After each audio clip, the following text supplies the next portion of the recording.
आज हम लोग पर्यावरण अध्ययन के कुछ महत्वपूर्ण बिंदुओं के बारे में चर्चा करेंगे। विगत वर्षों में आए हुए कुछ महत्वपूर्ण उपयोगी प्रश्नों पर भी चर्चा करेंगे। प्रश्न संख्या 1, एकल परिवार से तात्पर्य है। ऑप्शन 1, सन वर्ष 1950 के बाद बना परिवार। ऑप्शन 2, परिवार जिसमें माता पिता एवं उनके बच्चे निवास करते हैं। संपूर्ण परिवार जिसमें बच्चे, उनके माता पिता एवं दादा दादी रहते हैं। और ऑप्शन 4, केवल पति एवं पत्नी। यहाँ प्रश्न संख्या 1 में जो परिवार शब्द है वो लैटिन भाषा के फैमुलस शब्द से बना है, जिसका अर्थ होता है नौकर।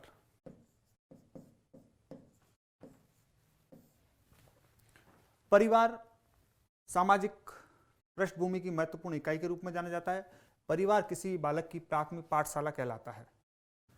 परिवार मुख्य रूप से दो प्रकार के होते हैं, संयुक्त परिवार व एकल परिवार। संयुक्त परिवार के अंतर्गत माता पिता, बच्चे, दादा दादी, चाचा चाची, बुआ इत्यादि सभी निवास करते हैं। एकल परिवार में माता पिता के साथ उनके बच्चे निवास करते हैं। इस क्वेश्चन के अंतर्गत जैसे वर्ष 1950 के बाद बना हुआ परिवार, तो किसी वर्ष के पश्चात बना हुआ परिवार एकल परिवार कहलाए, ऐसी संभावना नहीं होती है, तो ये ऑप्शन गलत है। ऑप्शन नंबर 2, परिवार जिसमें माता पिता एवं उनके बच्चे निवास करते हैं, ये इस प्रश्न का सही जवाब है। ऑप्शन नंबर 3, संपूर्ण परिवार जिसमें बच्चे, उनके माता पिता एवं दादा दादी रहते हैं, तो ये संयुक्त परिवार के लिए सही जवाब होगा। और केवल पति और पत्नी, अगर ऑप्शन नंबर 2 नहीं होता तो ये सही जवाब हो सकता था। वर्तमान समय में संयुक्त परिवार लगातार एकल परिवार के अंतर्गत टूट रहे हैं। उसका मुख्य कारण एक तो रोजगार से संबंधित समस्याओं को दूर करना, दूसरा युवा पीढ़ी में व्यक्तिगत स्वतंत्रता चाहने की चाह है, और तीसरा हम कह सकते हैं अत्यधिक परिवार बड़ा हो जाने के कारण आवास से संबंधित समस्या उत्पन्न हो जाती है। संयुक्त परिवार में रहने पर बच्चों में हम कह सकते हैं सामाजिक रूप से, सांस्कृतिक रूप से दृढ़ता पाई जाती है। एकल परिवार में बच्चे, अगर माता पिता उनके लगातार कार्य पर जाते हैं तो उन बच्चों में कुछ सांस्कृतिक रूप से, सामाजिक रूप से कुछ लक्षणों में कमी देखी जा सकती है। हाल ही का एक ज्वलंत उदाहरण, जिसके अंतर्गत एक पुत्र के द्वारा अपनी माता को बहुमंजिला इमारत से नीचे फेंक दिया गया, उसके अंतर्गत भी यही था कि पुत्र जो था वो व्यवसाय कर रहा था, काम पर लगा हुआ था, और माता की सेवा करने के लिए उसके पास समय नहीं था, और वो एकल परिवार निवास कर रहा था, इसलिए अन्य किसी परिवार के सहयोगी का सहयोग उसे प्राप्त नहीं हो रहा था। प्रश्न संख्या 2, तंबाकू की आदत किससे होती है? कुछ रासायनिक पदार्थों के नाम दे रखे हैं। ऑप्शन संख्या 1 में cocaine, option number 2 caffeine, option number 3 nicotine, option number 4 histamine. तंबाकू के अंतर्गत जो रासायनिक पदार्थ मुख्य रूप से पाया जाता है जिससे मनुष्य को तंबाकू की लत लगती है, वो रासायनिक पदार्थ है निकोटीन। अन्य मादक पदार्थ जिनकी लत मनुष्य को लग जाती है, जैसे उदाहरण के रूप में हम बात करें चाय, कॉफी, अफीम इत्यादि मादक पदार्थ। इन मादक पदार्थों में भी कुछ रासायनिक पदार्थ पाए जाते हैं, जैसे चाय में थीन और कैफीन, जो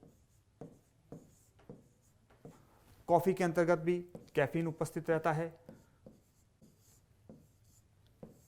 अफीम के अंतर्गत मॉर्फिन, पेपावरिन मुख्य रूप से मादक पदार्थ उपस्थित रहते हैं। मादक पदार्थ मुख्य रासायनिक पदार्थ उपस्थित रहते हैं। कैफीन के बारे में आप लोग ध्यान रखना, ये चाय और कॉफी दोनों में उपस्थित रहता है। कई बार पूछ लिया जाए चाय का रंग किस रासायनिक पदार्थ के कारण होता है, तो चाय का रंग जो है वह टैनिन के कारण होता है। अफीम में उपस्थित मादक पदार्थ के अंतर्गत जो रासायनिक पदार्थ है मॉर्फिन और पेपावरिन, ये मॉर्फिन सर्वश्रेष्ठ दर्द निवारक के रूप में जाना जाता है। यानी दर्द के अंतर्गत जो रासायनिक पदार्थ मुख्य रूप से कार्य करता है दर्द को समाप्त करने में, वह है मॉर्फिन। इसीलिए आप लोगों ने देखा होगा जब अफीम का नशा व्यक्ति कर चुका होता था उसको दर्द का अनुभव बहुत कम होता है, लेकिन लगातार इसका सेवन करने से व्यक्ति उसका आदी हो जाता है, जो मनुष्य के स्वास्थ्य के लिए अत्यधिक हानिकारक है और घातक है। अफीम पेपा और सेमनीफेरम पादप के दूध से, या जिसे हम सामान्य भाषा में कहते हैं लैटेक्स से प्राप्त किया जाता है। अफीम के बीज जो हैं उसके लिए खसखस या तिजारा शब्द का उपयोग भी किया जाता है। तो ये कुछ अन्य मादक पदार्थ जिनका सेवन करने से भी मनुष्य को नुकसान हो सकता है। प्रश्न संख्या 3, राजस्थान में निम्न में से किस स्थान पर शक्कर बनाने का कारखाना नहीं है? एक बार पुनः इस प्रश्न को पढ़ें तो इसमें यह पूछा है किस स्थान पर नहीं है। प्रश्न पढ़ते समय हमें इस बात का ध्यान रखना बहुत जरूरी है। ऑप्शन नंबर 1 में दे रखा है केशवराव पाटन, जो बूंदी में स्थित है,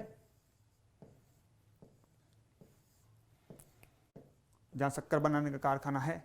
निम्बाहेड़ा, जो चित्तौड़गढ़ में है, लेकिन निम्बाहेड़ा जो प्रसिद्ध है वह सीमेंट बनाने के कारखाने के लिए मुख्य रूप से प्रसिद्ध है, वहां पर शक्कर बनाने का कारखाना स्थित नहीं है। तो इस प्रश्न का सही जवाब होगा निम्बाहेड़ा। उदयपुर में भी शक्कर बनाने का कारखाना है और भोपाल सागर, वहां पर भी शक्कर बनाने का कारखाना स्थित है। तो ये 3 स्थान तो ऐसे हैं जहां शक्कर बनाने के कारखाने स्थित हैं, केशवराय पाटन, उदयपुर, भोपाल सागर। लेकिन निम्बाहेड़ा में शक्कर बनाने का कारखाना नहीं है, ये सीमेंट उत्पादन के लिए मुख्य रूप से प्रसिद्ध स्थल है। प्रश्न संख्या 4, राष्ट्रपति द्वारा राज्यसभा में कितने सदस्य मनोनीत होते हैं? देखिए, शब्द है एक राष्ट्रपति, एक शब्द दे रखा है आपको राज्यसभा, एक शब्द इसमें है मनोनीत। मनोनीत जिन्हें सीधे नियुक्त किया जाता है, जिसके लिए चुनावी प्रक्रिया संपन्न नहीं कराई जाती है, और एक होते हैं निर्वाचित सदस्य जो चुनावी प्रक्रिया के द्वारा चुने जाते हैं। इसमें 2 शब्द आपको दिखाई दे रहे हैं, एक तो है राष्ट्रपति, एक है राज्यसभा। अगर इसके साथ एक शब्द और मिला दें, लोकसभा, तो निर्माण हो जाता है संसद का। संसद के अंतर्गत 3 अभिन्न अंग के रूप में राष्ट्रपति, जो संसद का एक अभिन्न अंग है, राज्यसभा, और तीसरा महत्वपूर्ण पार्ट है संसद का लोकसभा।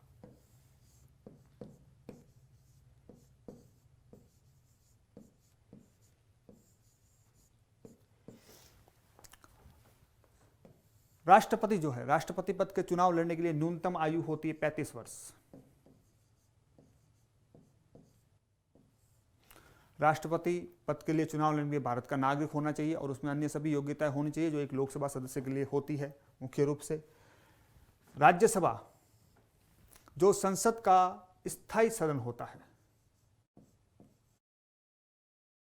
स्थायी सदन का अर्थ है जिसे कभी भी भंग नहीं किया जा सकता, यानी ये लगातार अनवरत रूप से कार्य करता है। लोकसभा ये संसद का अस्थायी सदन होता है जिसे भंग किया जा सकता है, यानी कार्यकाल से पूर्व भी समाप्त किया जा सकता है। 2 शब्दों की और बात करें, लोकसभा के सदस्य का कार्यकाल 5 वर्ष या अनिश्चित होता है। इस बात को ध्यान रखना, अगर ऑप्शन में अनिश्चित दे रखा है तो पहले हमें उसे ही राइट करना है कि लोकसभा सदस्य का कार्यकाल कितना होता है। राज्यसभा, तो राज्यसभा सदस्य का कार्यकाल, सदस्य का कार्यकाल 6 वर्ष होता है। राज्यसभा का स्वयं का कोई कार्यकाल नहीं है क्योंकि वो एक स्थायी सदन है। राष्ट्रपति जो है, राष्ट्रपति के द्वारा राज्यसभा के अंतर्गत 12 सदस्य और लोकसभा के अंतर्गत 2 सदस्य मनोनीत किए जाते हैं, और कुल संसद में अगर बात की जाए तो 12 और 2 14 सदस्य संसद में राष्ट्रपति के द्वारा मनोनीत किए जाते हैं। क्वेश्चन हर तरीके से पूछा जाता है, कभी भी पूछ लेते हैं राष्ट्रपति द्वारा लोकसभा में मनोनीत सदस्य कितने हैं? 2। राज्यसभा में मनोनीत सदस्य, जैसे ये प्रश्न है तो इसमें राइट आंसर दे रखा है 12। और सेकंड ग्रेड एग्जाम में पूछा गया था संसद में राष्ट्रपति द्वारा कुल कितने सदस्य मनोनीत किए जाते हैं, तो कितना उत्तर हो जाएगा? 14 सदस्य। प्रश्न संख्या 5, पौधे प्रकाश संश्लेषण द्वारा भोजन बनाते हैं, प्रकाश संश्लेषण क्रिया में निम्न आवश्यक होते हैं। ऑप्शन नंबर 1 ऑक्सीजन, जल, सूर्य प्रकाश एवं पर्णहरित या क्लोरोफिल। ऑप्शन संख्या 2 ऑक्सीजन, शर्करा, सूर्य प्रकाश एवं जल। ऑप्शन नंबर 3 कार्बन डाइऑक्साइड, जल, सूर्य का प्रकाश एवं पर्णहरित। और ऑप्शन नंबर 4 कार्बन डाइऑक्साइड, शर्करा, जल एवं सूर्य का प्रकाश। सर्वप्रथम बात करते हैं प्रकाश संश्लेषण या फोटोसिंथेसिस क्रिया के बारे में। प्रकाश संश्लेषण वह क्रिया है जिससे पेड़ पौधे अपने भोजन का निर्माण करते हैं। पेड़ पौधे अपने भोजन का निर्माण करते हैं प्रकाश संश्लेषण क्रिया के द्वारा। इस क्रिया के अंतर्गत पेड़ पौधे जिस गैस का मुख्य रूप से उपयोग करते हैं वह गैस है कार्बन डाइऑक्साइड गैस। भोजन बनाते समय पेड़ पौधों के द्वारा केशिका जल का भी उपयोग किया जाता है।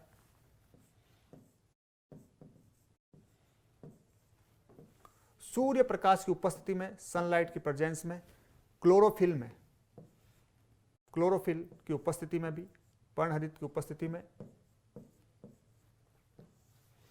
क्लोरोप्लास्ट, ध्यान रखना, हरित लवक, क्लोरोप्लास्ट या हरित लवक के अंतर्गत प्रकाश संश्लेषण की क्रिया संपन्न होती है। तो उपयोग में आएगा कार्बन डाइऑक्साइड, जल, सूर्य का प्रकाश, पर्णहरित या क्लोरोफिल, और क्रिया संपन्न होगी क्लोरोप्लास्ट या हरित लवक के अंतर्गत, जिसके फलस्वरूप ग्लूकोज या पादपों का हम भोजन कह सकते हैं। उसके साथ ऑक्सीजन गैस की मुक्ति होती है, उसके साथ जलवाष्प की मात्रा बनती है और ऊर्जा की प्राप्ति भी होती है। अब इस क्रिया के अंतर्गत प्रश्न में अगर बात करें कि प्रकाश संश्लेषण क्रिया में निम्न आवश्यक होते हैं, तो यहां देखिए ऑक्सीजन दे रखा है, तो ऑक्सीजन का उपयोग तो किया नहीं जाता, ये तो उत्पाद के रूप में प्राप्त होता है। यहां भी ऑक्सीजन है तो ये ऑप्शन भी गलत हो जाएगा। नंबर 3 ऑप्शन कार्बन डाइऑक्साइड है, जल का उपयोग किया जाता है, सूर्य का प्रकाश होना आवश्यक है, सनलाइट, और उसके साथ साथ पर्णहरित या क्लोरोफिल भी होना आवश्यक है। तो ऑप्शन नंबर 3 इस प्रश्न का सही जवाब है। ऑप्शन नंबर 4 में भी देख लीजिए, कार्बन डाइऑक्साइड, शर्करा, तो शर्करा भी इसके अंतर्गत उपस्थित नहीं होता, उपयोग नहीं किया जाता, वो बाद में हमें प्राप्त होती है।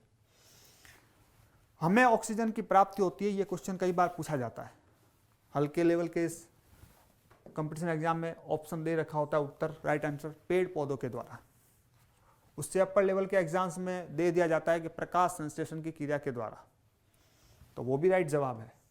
लेकिन प्रकाश संश्लेषण क्रिया में जो रासायनिक अभिक्रिया होती है, उस अभिक्रिया के अंतर्गत जल का ऑक्सीकरण होता है। ये सब ध्यान रखना, जल का ऑक्सीकरण, जिसके फलस्वरूप हमें ऑक्सीजन की प्राप्ति होती है। तो ऑप्शंस अलग अलग दे रखे हों तो सबसे राइट आंसर, बेस्ट आंसर होगा जल के ऑक्सीकरण से हमें ऑक्सीजन की प्राप्ति होती है।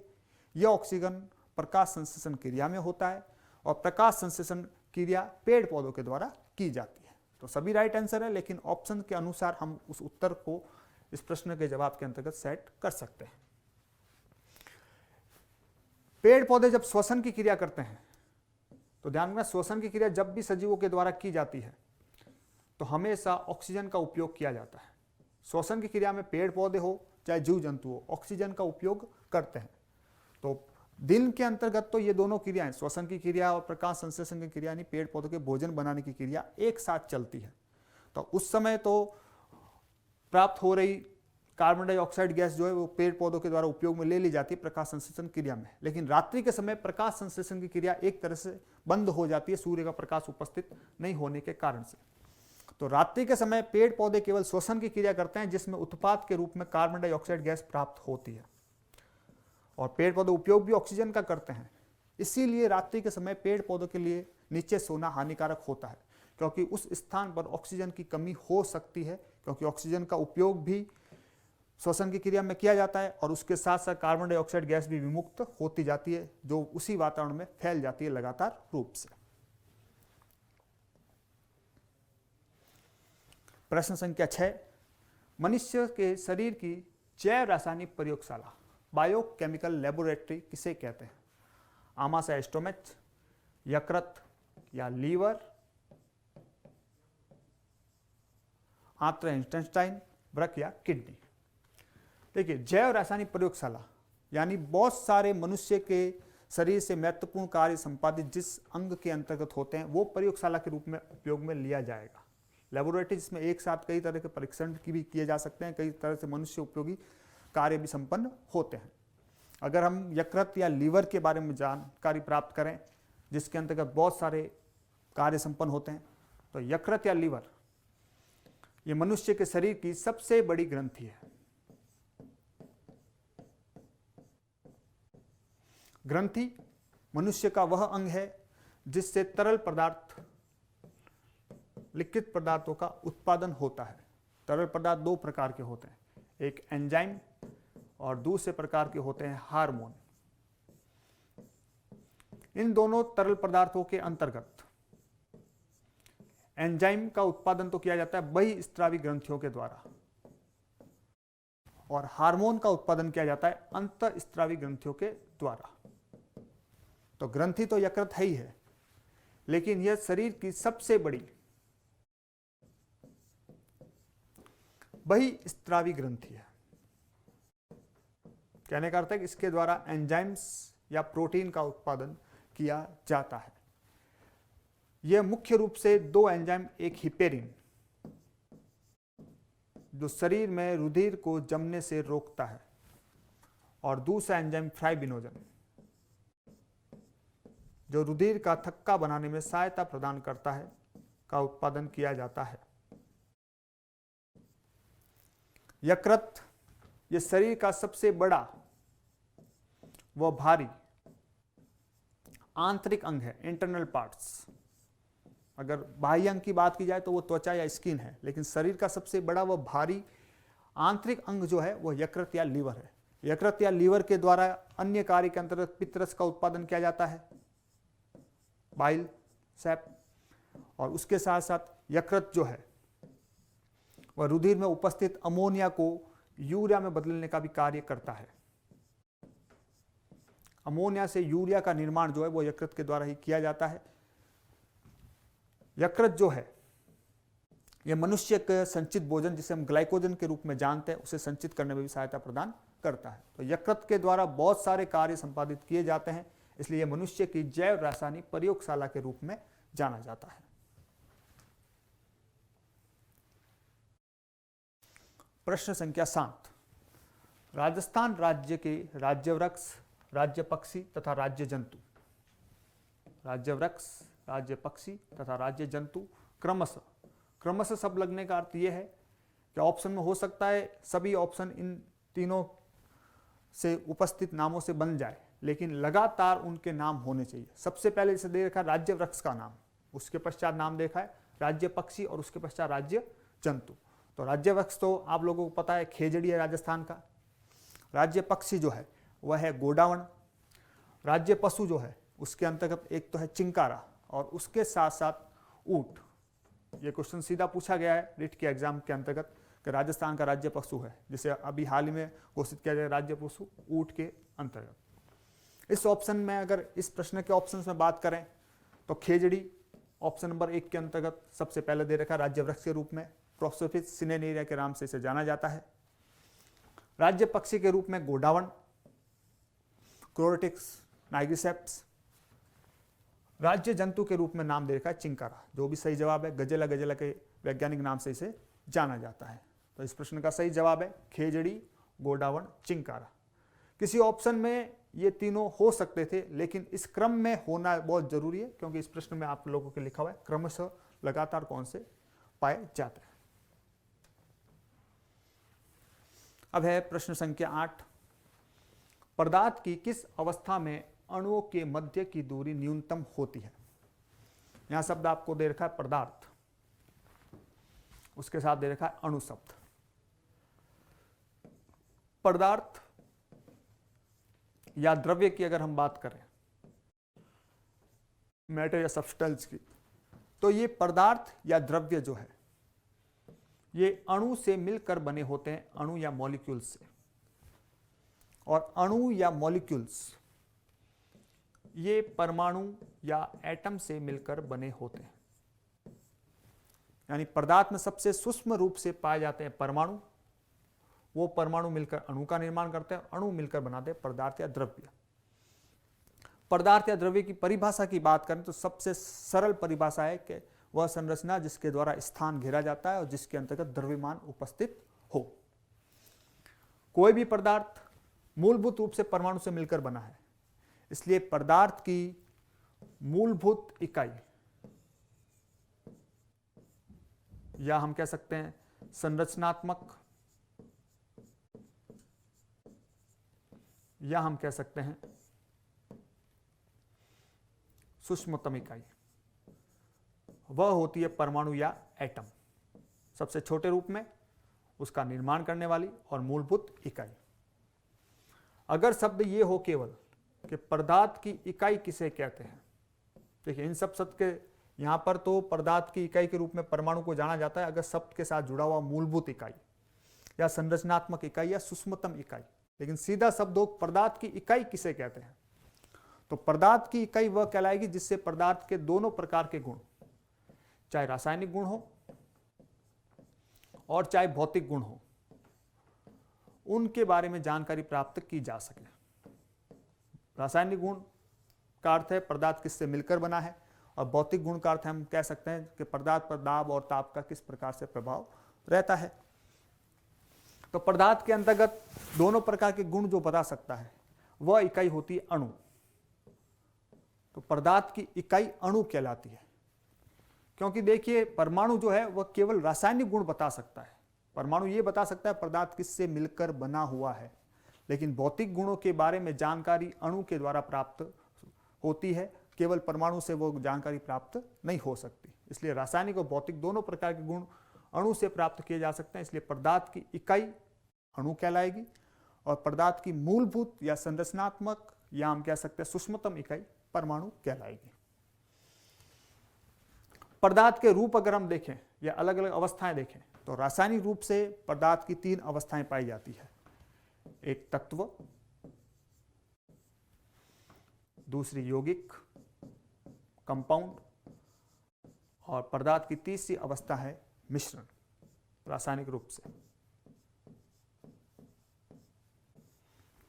भौतिक रूप से पदार्थ की 3 अवस्थाएं ठोस, द्रव और गैस, ये तीनों पदार्थ की मूलभूत भौतिक अवस्थाएं हैं। वैसे वर्तमान में प्लाज्मा अवस्था भी है, बैक अवस्था भी है, लेकिन मूलभूत भौतिक अवस्थाओं में ठोस, द्रव और गैस। रासायनिक अवस्थाओं में जैसे तत्व है, तो ये तत्व जो होते हैं इस तत्वों में एक ही प्रकार के परमाणु उपस्थित रहते हैं। जैसे आप लोगों ने तत्वों के नाम सुने होंगे, हाइड्रोजन, हीलियम, लिथियम, बेरिलियम इत्यादि, फास्फोरस, सल्फर सभी। तो इन सभी तत्वों में केवल एक ही प्रकार के परमाणु होंगे। यौगिक जिसके अंतर्गत 2 या 2 से अधिक परमाणु जो है एक निश्चित अनुपात में उपस्थित रहते हैं। जैसे हम बात करें, सामान्य से सूत्र है जल का H2O। यौगिक के रूप में जल को जाना जाता है क्योंकि जल में हाइड्रोजन के परमाणु भी उपस्थित है H के रूप में, ऑक्सीजन के परमाणु भी उपस्थित है O के रूप में।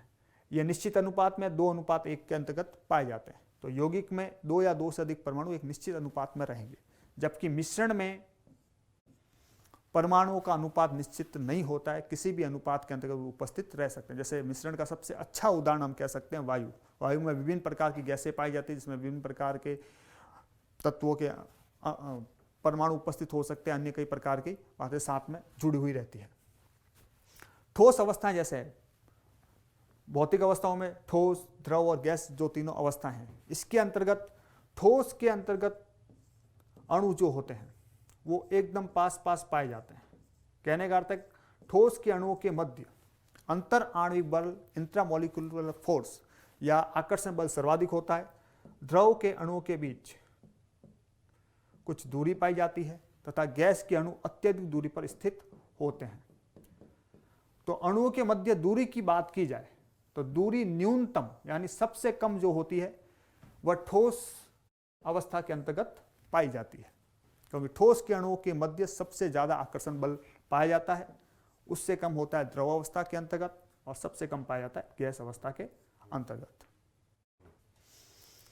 ठोस, द्रव और गैस, इन तीनों की सामान्य से परिभाषा की बात करें तो 2 शब्द का हम उपयोग कर सकते हैं।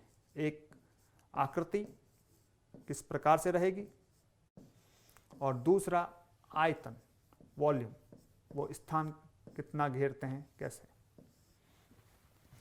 ठोस पदार्थ की आकृति निश्चित रहती है, आयतन भी निश्चित रहता है। द्रव पदार्थ के अंतर्गत हम बात करें तो द्रव को जिस किसी पात्र में डाला जाता है वो उसके आकार का हो जाता है, यानी आकृति उसकी निश्चित नहीं रहती, परंतु आयतन निश्चित रहता है। और गैस किरणों के मध्य सबसे कम आकर्षण बल होता है, इसलिए ना तो आकृति निश्चित होती है और ना ही आयतन निश्चित होता है। तो ये सिंपल सी परिभाषा होती है ठोस, द्रव और गैस की। नेक्स्ट प्रश्न, निम्नलिखित में किसका वेग अधिकतम है?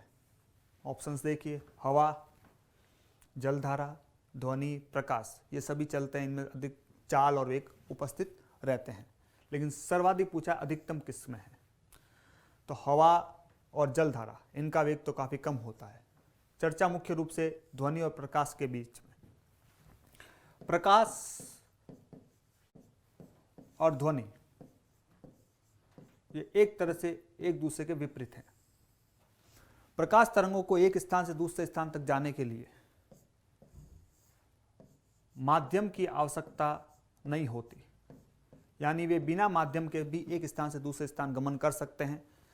प्रकाश की तरंगें आसानी से निर्वात या वैक्यूम में भी गति कर सकती है, जबकि ध्वनि की तरंगें जो होती है उन्हें एक स्थान से दूसरे स्थान गति करने के लिए माध्यम की आवश्यकता होती है। बिना माध्यम के ध्वनि तरंगें एक स्थान से दूसरे स्थान संचरित नहीं हो सकती। प्रकाश के वेग की अगर हम बात करें तो प्रकाश का वेग निर्वात या गैस में सर्वाधिक उपस्थित रहेगा, उससे कम द्रव में और सबसे कम रहता है ठोस में। जबकि ध्वनि का वेग इसके विपरीत ठोस में सर्वाधिक, द्रव में उससे कम और गैस में सबसे कम होता है। यानी ध्वनि की चाल या वेग सबसे अधिक पाई जाती है ठोस में और प्रकाश की चाल सबसे अधिक होती है निर्वात या गैस के अंतर्गत। निर्वात या गैस में प्रकाश की चाल 3 × 10⁸ मीटर प्रति सेकंड होती है। कई बार यहां पर ऑप्शन में यूनिट के अंतर्गत मीटर प्रति सेकंड की जगह किलोमीटर प्रति सेकंड भी लिखा हुआ आ जाता है, थोड़ा उसको ध्यान में रख के प्रश्न को सरल करना चाहिए। तो वहां पर यह 10⁸ की जगह लिखा हुआ आएगा आपके 10⁵5, 3 × 10⁵5। ठोस में ध्वनि की चाल जो है वह लगभग 6000 मीटर प्रति सेकंड होती है।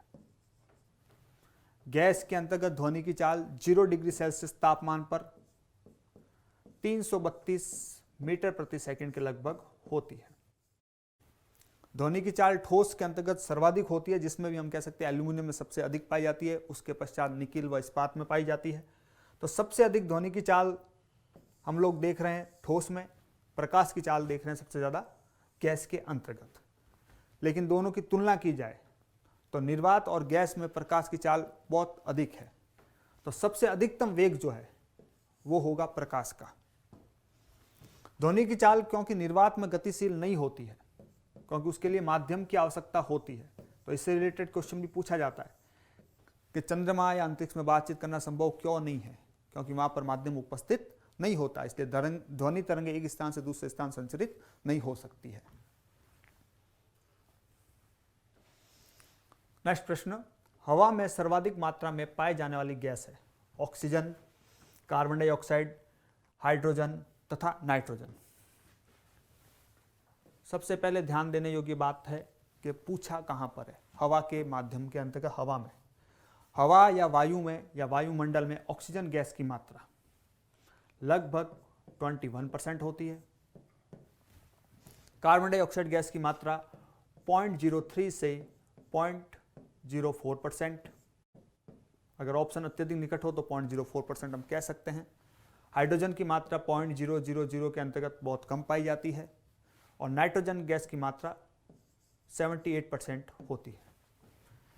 तो पाई जाने वाली गैस सर्वाधिक मात्रा में वायु में जो है वह है नाइट्रोजन। वायुमंडल में गैसों के अंतर्गत एक तो अक्रिय गैस के रूप में ऑर्गन गैस का भी पूछा जाता है। ऑर्गन गैस की मात्रा 0.93% या लगभग 1% पाई जाती है। ओजोन गैस जो है इसकी मात्रा भी पूछी जाती है, जिसकी मात्रा 0.02% वायुमंडल में पाई जाती है। तो ये सभी तो बात हो गई इन गैसों की हवा में या वायुमंडल के अंतर्गत। कभी कभी क्वेश्चन को घुमा कर पूछ लिया जाता है, जिसमें भी स्टूडेंट लगभग ध्यान वही रखता है कि वायुमंडल का पूछा होगा। कभी कभी शब्द दे रखा होता है आपको पृथ्वी की सतह, या भूपर्पटी पर पाए जाने वाले तत्व के बारे में जानकारी। तो पृथ्वी की सतह पर सर्वाधिक मात्रा में पाए जाने वाला तत्व जो है वो तो है ऑक्सीजन। उसके पश्चात नंबर 2 पर सिलिकॉन, नंबर 3 एल्यूमिनियम और नंबर 4 लोहा या आयरन। सर्वाधिक मात्रा में ऑक्सीजन, उसके पश्चात सिलिकॉन, एल्यूमिनियम और लोहा। कभी कभी शब्द आगे जोड़ दिए जाते हैं धातु, अधातु या उपधातु। तो इनके बारे में अगर हम बात करें तो धातु तो ऐसे तत्व होते हैं जो इलेक्ट्रॉन का त्याग करके धनावेश ग्रहण करते हैं। अधातु ऐसे तत्व होते हैं जो इलेक्ट्रॉन को ग्रहण करते हैं और ऋणावेश में वृद्धि करते हैं। सामान्य रूप से हम कह सकते हैं सभी प्रकार की गैसें जो होती है, गैसीय तत्व जो है वो अधातु के रूप में जाने जाते हैं। तो यहाँ ऑक्सीजन गैसीय तत्व के रूप में जो हम कह सकते हैं अधातु है। सिलिकॉन जो है इसमें धातु और अधातु दोनों के सम्मिलित गुण पाए जाते हैं, ये उपधातु के रूप में जाना जाता है। जैसे हम लोगों को पता है कि सिलिकॉन जो है इसका उपयोग जो है बैटरी में भी किया जाता है, सिलिकॉन वैली का भी नाम आप लोगों ने सुना होगा। एल्यूमिनियम जो है ये शुद्ध रूप से धातु तत्व है। तो स्पेशली कभी भी पूछ लिया जाता है पृथ्वी की सतह पर सर्वाधिक पाए जाने वाला धातु तत्व कौन सा है, तो सही जवाब होगा एल्यूमिनियम। पृथ्वी की सतह पर सबसे कम मात्रा में पाया जाने वाला तत्व भी पूछ लिया जाता है कभी कभी, उसका नाम है एस्टेटिन। एस्टेटिन न्यूनतम मात्रा में पृथ्वी की सतह पर उपलब्ध तत्व है। यही जानकारी अलग अलग मात्रा के रूप में मानव शरीर के अंतर्गत भी पूछी जाती है, वो आपके लिए बहुत ज़्यादा महत्वपूर्ण है। मानव शरीर में सर्वाधिक मात्रा में पाया जाने वाला तत्व जो है वह ऑक्सीजन है 65%। उसके पश्चात जो तत्व सर्वाधिक मात्रा में पाया जाता है वह है कार्बन 18%। उसके पश्चात हाइड्रोजन 10%, फिर नाइट्रोजन 3%, फास्फोरस 2% और एक कैल्शियम 2% कह सकते हैं हम, और नंबर 6 पर फास्फोरस 1% ये उपस्थित रहते हैं। इन तत्वों में भी ऑक्सीजन, कार्बन, हाइड्रोजन, नाइट्रोजन ये सभी अधातु तत्व हैं। कैल्शियम जो है ये धातु तत्व है। तो मानव शरीर से संबंधित जानकारी में ध्यान रखना, एक क्वेश्चन तो सीधा ये पूछा जाता है मानव शरीर में सर्वाधिक पाया जाने वाला धातु तत्व कौन सा है, तब तो राइट आंसर होगा कैल्शियम, उसमें साथ में जुड़ता है धातु शब्द। और सामान्य रूप से पूछा जाए तो राइट आंसर होगा ऑक्सीजन। अगर आप लोगों से ये पूछा, जब क्वेश्चन पूछा जाता है मानव शरीर में सर्वाधिक कौन सा तत्व पाया जाता है, तो अधिकतर ये 3 ऑप्शन ऑक्सीजन, कार्बन, हाइड्रोजन दिए ही नहीं जाते हैं, सीधा ऑप्शन स्टार्ट किया जाता है नाइट्रोजन से, कैल्शियम से और फास्फोरस से। तो ध्यान रखना इन 3 के पश्चात जो सबसे ज्यादा मात्रा में पाया जाता है वह है नाइट्रोजन तत्व। नेक्स्ट प्रश्न है ओजोन परत मिलती है थर्मोस्फीयर में, स्ट्रेटोस्फीयर में, ट्रोपोस्फीयर में, मीजोस्फीयर में। इस प्रश्न को करने में हिंदी मीडियम के विद्यार्थियों को परेशानी का सामना करना पड़ता है, क्योंकि उन लोगों के द्वारा याद किया जाता है सौर मंडल, समताप मंडल, ओजोन मंडल, आयन मंडल, बहिर्मंडल इत्यादि शब्द से। लेकिन यहाँ पे सीधा इंग्लिश वर्जन में दे रखा है नाम। तो हम लोग बात करते हैं सबसे पहले ओजोन परत के बारे में। ओजोन परत जो है मनुष्य के पृथ्वी पर निवास करने के लिए महत्वपूर्ण भूमिका निभाती है, क्योंकि इसके द्वारा सूर्य से आने वाली पराबैंगनी किरणों का अवशोषण किया जाता है, जो मनुष्य के लिए अत्यधिक हानिकारक हो सकती है यदि उसकी संपूर्ण मात्रा पृथ्वी पर पहुंच जाए। तो ओजोन परत का निर्माण जो है वो ओजोन गैस से होता है, जिसमें ऑक्सीजन के 3 परमाणु उपस्थित रहते हैं। ओजोन परत को सबसे पहले खोजने वाले व्यक्ति थे चार्ल्स फैब्री। इन्होंने ओजोन परत के बारे में सबसे पहले जानकारी प्राप्त की थी। ओजोन परत की स्थिति के बारे में अगर हम बात करें कि वहां कहां पर स्थित है ओजोन परत, तो ओजोन परत जो है वो वायुमंडल में मुख्य रूप से 20 से 50 किलोमीटर ऊंचाई पर समताप मंडल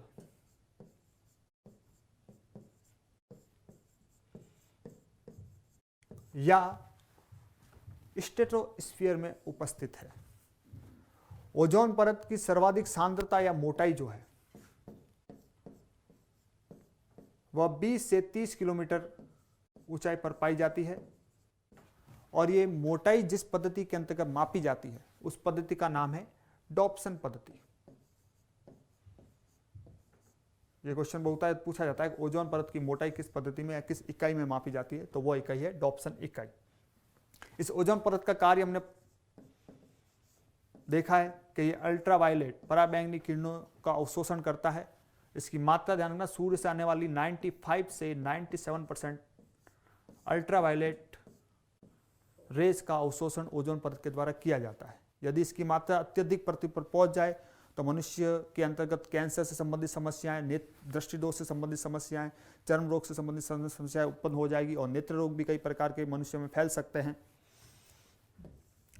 ओजोन परत की मोटाई धीरे धीरे लगातार कम होती जा रही है और ओजोन परत की मोटाई का कम होना वही ओजोन परत में छिद्र कहलाता है।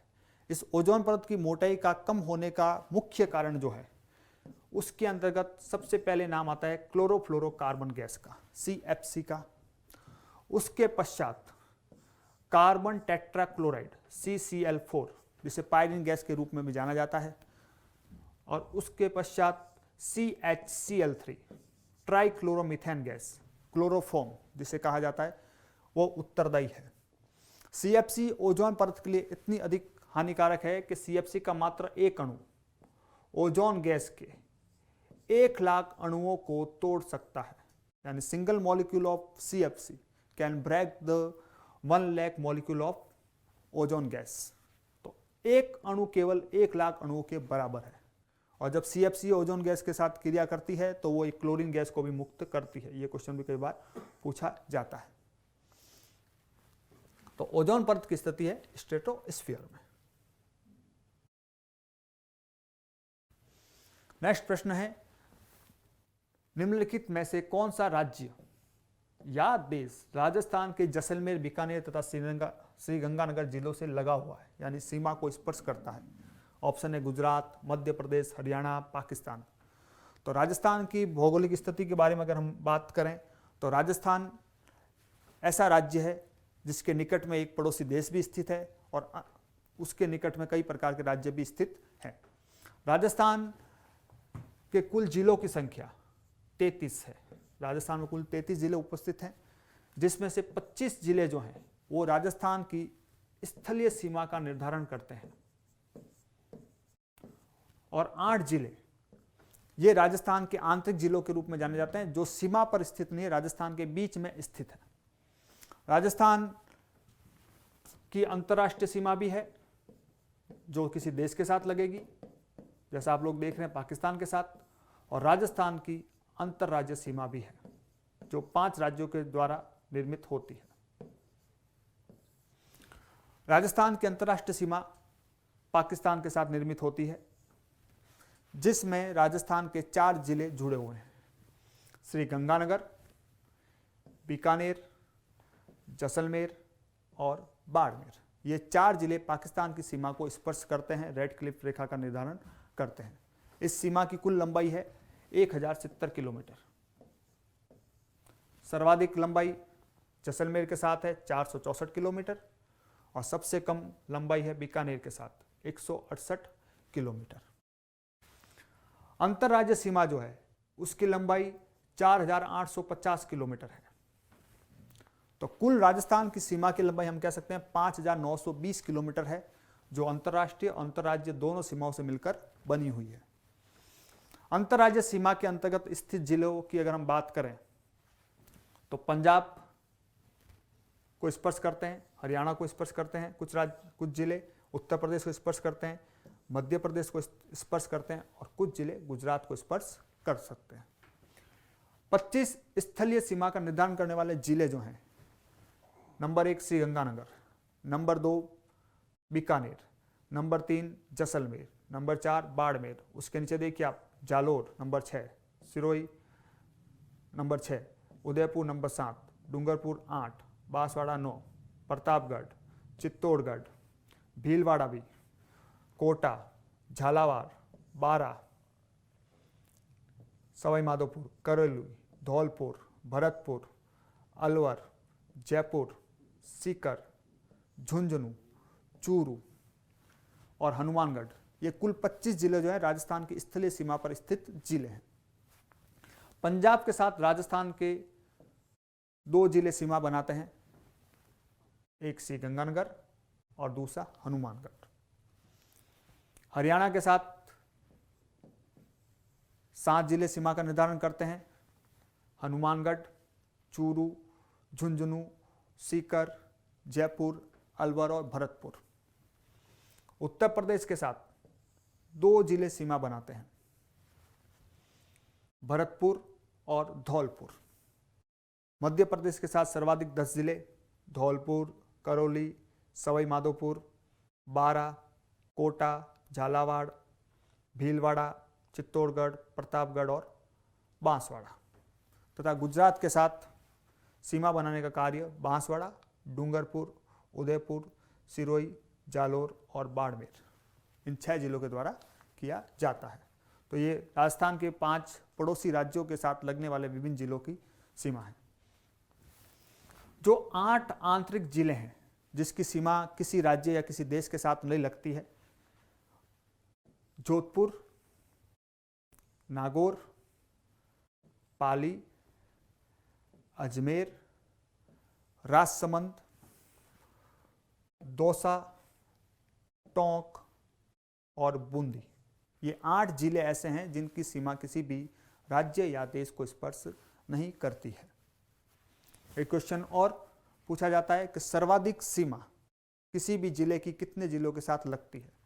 तो पाली जिला ऐसा जिला है जिसके साथ 8 अन्य जिलों की सीमाएं लगती है, जोधपुर, नागौर, अजमेर, राजसमंद, उदयपुर, सिरोही, जालोर और बाड़मेर, ये 8 जिले जो हैं मुख्य रूप से पाली जिले को स्पर्श करते हैं। जो राजस्थान में सर्वाधिक किसी जिले को स्पर्श करने वाले अन्य जिले हैं जिनकी कुल संख्या है 8।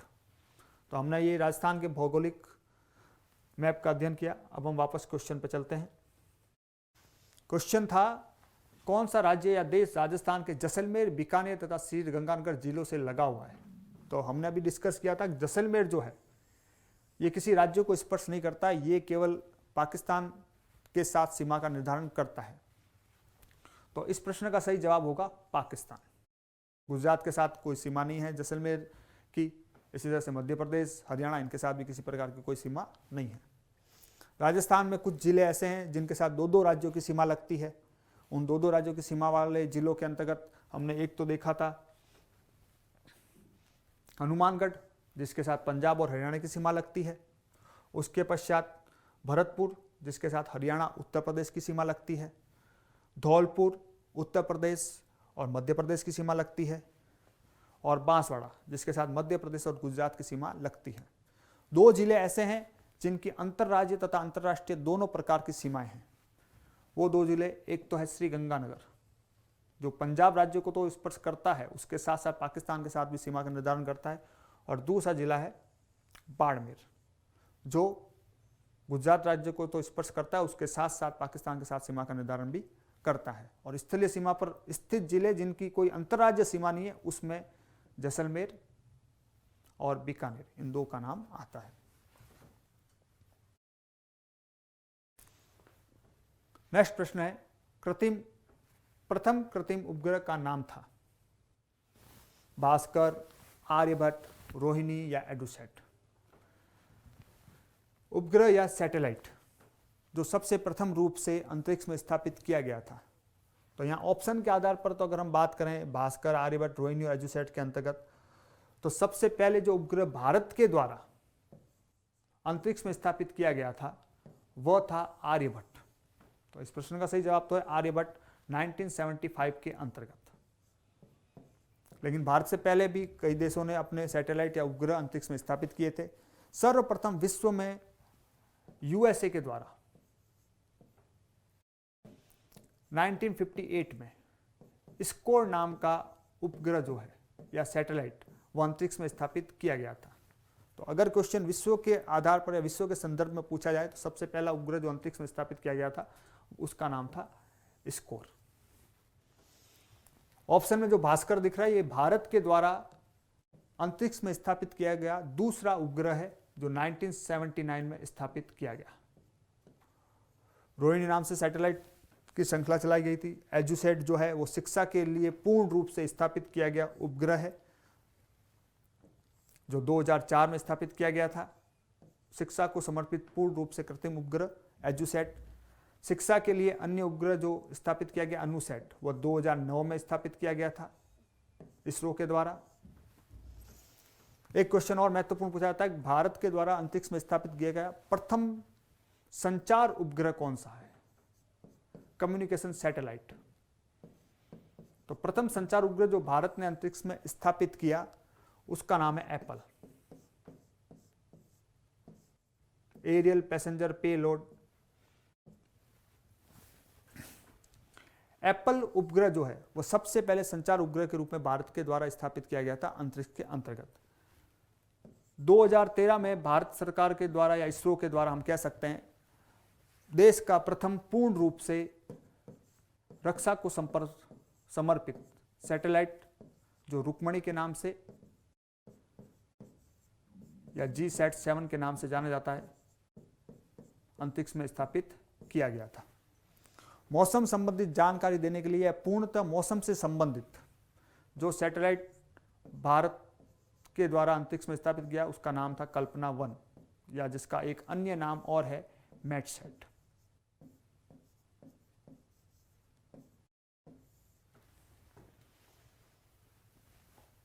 क्योंकि इस क्वेश्चन के अंतर्गत ऑप्शन भारत के सैटेलाइट्स के बारे में है तो सबसे राइट आंसर होगा आर्यभट्ट जो 1975 में भारत के द्वारा अंतरिक्ष में स्थापित किया गया प्रथम उपग्रह था। नेक्स्ट प्रश्न, विश्व पर्यावरण दिवस मनाया जाता है। देखो दिवस से संबंधित प्रश्न जो है रिट की परीक्षा के अंतर्गत हमेशा पूछा जाता है क्योंकि दिवस मनाने के पीछे कारण ये होता है उस दिवस से संबंधित जो भी बातें होती है उस दिन समाचार पत्रों पर विभिन्न प्रकार के न्यूज़ चैनल में उससे संबंधित जानकारी सभी को उपलब्ध कराई जाती है जिससे व्यक्तियों में जागरूकता फैलती है और वो पर्यावरण के प्रति सचेत होते हैं। विश्व पर्यावरण दिवस जो है यह 5 जून को मनाया जाता है। इस प्रश्न के अंतर्गत अगर आप लोगों से पूछा जाए विश्व पर्यावरण एक शब्द जोड़ दे साथ में संरक्षण दिवस तो वहां पर राइट आंसर होगा फिर 26 नवंबर। 26 नवंबर विश्व पर्यावरण संरक्षण दिवस के रूप में मनाया जाता है। इसके साथ साथ 26 नवंबर के दिन ही भारत का संविधान स्वीकृत या अंगीकृत किया गया था, इसलिए 26 नवंबर जो है वह विधि दिवस के रूप में भी मनाया जाता है।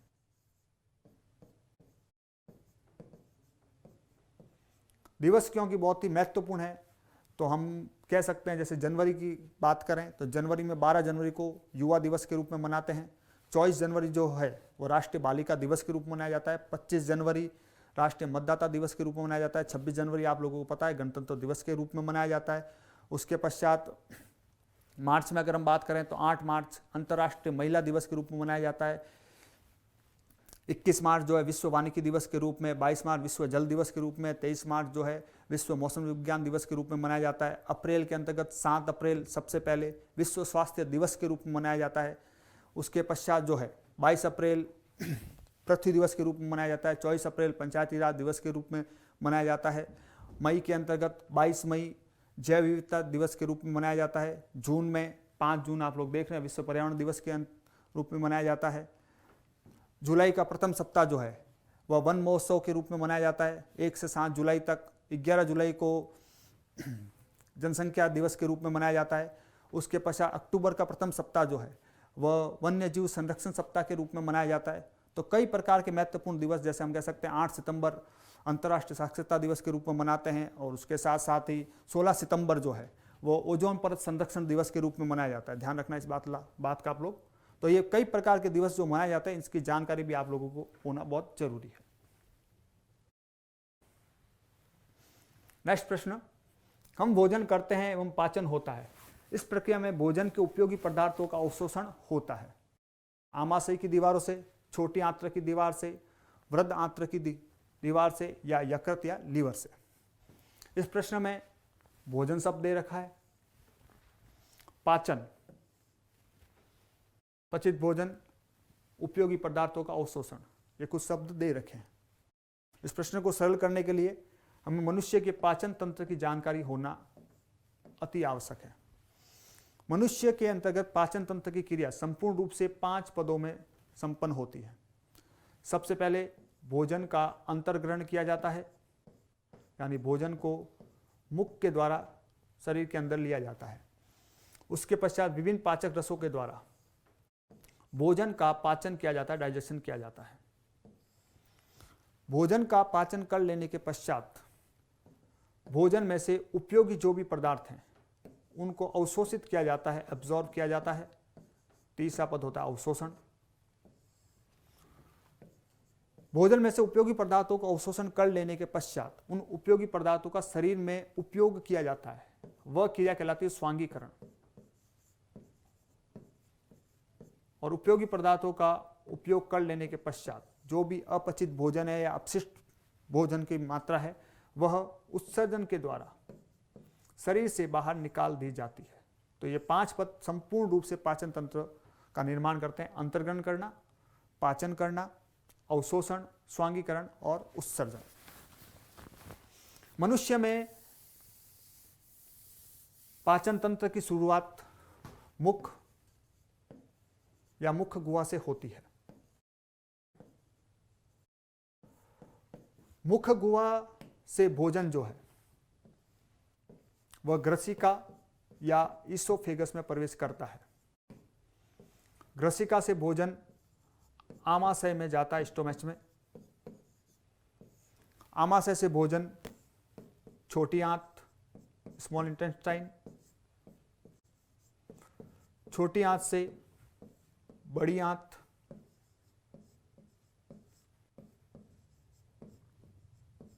बड़ी आंत के पश्चात अपशिष्ट पदार्थ मलाशय में जाकर एकत्रित होते हैं, रेक्टम, और अंत में अपशिष्ट पदार्थ गुदा या एनस के द्वारा शरीर से बाहर निकाल दिए जाते हैं। तो इस प्रकार से पाचन की संपूर्ण क्रिया संपन्न होती है। मुख में जब हम भोजन ग्रहण करते हैं तो उसके पश्चात दांतों के द्वारा भोजन को छोटे छोटे भागों में बांट दिया जाता है और उसमें आकर लार शामिल होती है। लार में 2 एंजाइम मुख्य रूप से पाए जाते हैं, एक टाइलिन या एमाइलेज और दूसरा लाइसोजाइम एंजाइम। टाइलिन या एमाइलेज भोजन का प्रारंभिक रूप से पाचन करता है, जबकि लाइसोजाइम एंजाइम जो है वह भोजन में बैक्टीरिया मारने का कार्य करता है। मुख्य गुहा में भोजन लसलसा रूप में हो जाता है, बोलस के रूप में उपस्थित हो जाता है। मुख्य गुहा से ये भोजन ग्रसिका में जाता है। ग्रसिका में ध्यान रखना आप लोग, भोजन का पाचन बिल्कुल भी नहीं होता है, यानी पाचन तंत्र में शामिल वह अंग जिसमें भोजन का पाचन नहीं होता है, केवल भोजन को शरीर में एक स्तर से दूसरे स्तर ले जाने के लिए उपयोग किया जाता है, वह अंग है ग्रसिका, ईसोफेगस। ग्रसिका से होता हुआ भोजन जो है वह आमाशय में जाता है। आमाशय में हाइड्रोक्लोरिक अम्ल HCl की उपस्थिति में भोजन का पाचन अम्लीय माध्यम में होता है और यहां पर 3 प्रकार के एंजाइम पेप्सिन, रेनिन और लाइपेज भोजन का पाचन करने में सहायता प्रदान करते हैं। पेप्सिन जो है वो प्रोटीन को पाचित करता है, रेनिन जो है वह दूध की कैसिनोजन प्रोटीन को पाचित करता है और लाइपेज जो है वह वसा का पाचन करता है। आमाशय में भोजन का पाचन हो जाने के पश्चात अम्लीय माध्यम में भोजन प्रवेश करता है छोटी आंत में। छोटी आंत्र का एक भाग होता है जिसे हम कहते हैं ग्रहणी, ड्यूडिनम। ग्रहणी में या छोटी आंत में 2 प्रकार के रस पाए जाते हैं, एक पित्त रस बाइल और दूसरा अग्नाशय रस या पूर्ण पाचक रस, अग्नाशय पैंक्रियाज। पित्त रस का उत्पादन जो है वो यकृत के द्वारा किया जाता है और इस पित्त रस का संग्रहण जो है वह पित्ताशय के द्वारा किया जाता है। ध्यान देना, उत्पादन यकृत से होता है और संग्रहण या स्टोरेज जो है वो पित्ताशय में किया जाता है। पित्त रस जो है भोजन को अम्लीय माध्यम से सारी माध्यम प्रदान करने का कार्य करता है ताकि भोजन का पूर्ण रूप से पाचन किया जा सके। अग्नाशय रस या पूर्ण पाचक रस में 3 एंजाइम उपस्थित रहते हैं, एमाइलेज, लाइपेज और ट्रिप्सिन। एमाइलेज, लाइपेज और ट्रिप्सिन, एमाइलेज के द्वारा कार्बोहाइड्रेट का पाचन किया जाता है, लाइपेज वसा का और ट्रिप्सिन प्रोटीन का पाचन करने का कार्य संपन्न करते हैं। तो इस प्रकार से छोटी आंत में पाचन की क्रिया जो है, भोजन के पाचन की क्रिया वो समाप्त हो जाती है और भोजन में से उपयोगी पदार्थ जो हैं वह छोटी आंत की दीवारों से अवशोषित किए जाते हैं। छोटी आंत में ही उपयोगी पदार्थों का अवशोषण भी कर लिया जाता है। छोटी आंत की दीवारों पर माइक्रोविली नामक संरचना पाई जाती है जो उपयोगी पदार्थों का अवशोषण करती है। तो यहां पर जैसे क्वेश्चन दे रखा है उपयोगी पदार्थों का अवशोषण होता है तो छोटी आंत्र की दीवारों से। उसके पश्चात बड़ी आंत्र के द्वारा भोजन में से जल का अवशोषण किया जाता है। यह प्रश्न भी पूछा जाता है कि जल का अवशोषण किस अंग से किया जाता है? बड़ी आंत के द्वारा। अपचित भोजन अंत में मलाशय में जाकर एकत्रित हो जाता है और जो गुदा के द्वारा शरीर से बाहर निकाल दिया जाता है। एक आप लोग अवशेषी अंग के रूप में अपेंडिक्स का नाम सुनते हैं, कृमि रूपी परिशेषिका का। वह अपेंडिक्स भी बड़ी आंत्र से जुड़ा रहता है। बड़ी आंत्र की संरचना होती है सीकम, उस सीकम के द्वारा अपेंडिक्स बड़ी आंत से जुड़ा रहता है जो अवशेषी अंग के रूप में जाना जाता है। तो इस प्रकार मनुष्य में पूर्ण रूप से पाचन तंत्र समाप्त होता है। पाचन में सहायता करने वाले प्रमुख अंग जो हैं वह यकृत, पित्ताशय और अग्नाशय होते हैं, जबकि ये सभी पाचन तंत्र के अंग कहलाते हैं। नेक्स्ट प्रश्न है, मानव शरीर का सामान्य तापमान होता है, normal temperature of human body 33 degree Celsius, 38 degree Celsius, 98.6 degree Celsius या 37 डिग्री सेल्सियस। तो इस प्रश्न का सही जवाब है 37 डिग्री सेल्सियस। मनुष्य के शरीर का सामान्य तापमान 37 डिग्री सेल्सियस होता है। तापमान मापने के अलग अलग प्रकार के पैमाने होते हैं।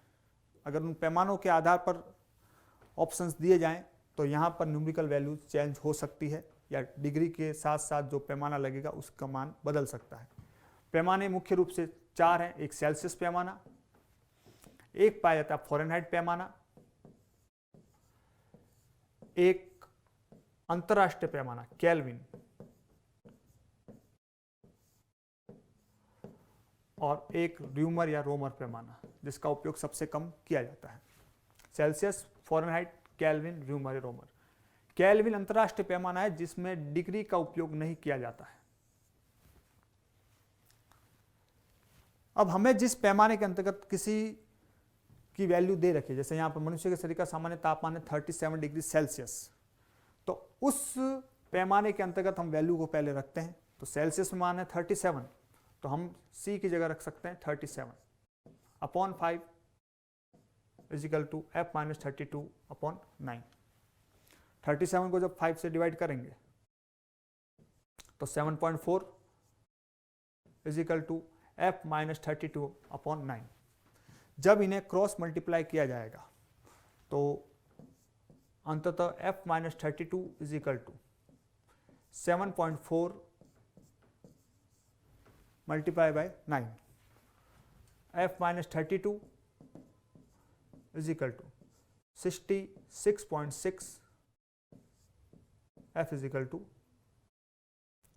66.6 प्लस 32 यानी 98.6 डिग्री। तो फ़ारेनहाइट पैमाने में मनुष्य के शरीर का सामान्य तापमान होता है 98.6 डिग्री। तो यहाँ पर ऑप्शन संख्या 3 में अगर सेल्सियस की जगह फ़ारेनहाइट लिखा होता तो यह भी राइट ऑप्शन होता। अगर केल्विन पैमाने में चेंज करना है तो C की जगह हमने रख दिया 37 upon 5 equal to K minus 273 upon 4। 5 से 5 cancel, K equal to 37 plus 273, K equal to 310। तो कई बार क्वेश्चन ये होता है मनुष्य के शरीर का सामान्य तापमान होता है 310 kelvin, 98.6 degree Fahrenheit, 37 degree Celsius और लास्ट ऑप्शन आपको मिलेगा उपरोक्त सभी। तो अलग अलग पैमाने में तापमान का मान अलग अलग उपस्थित रहता है।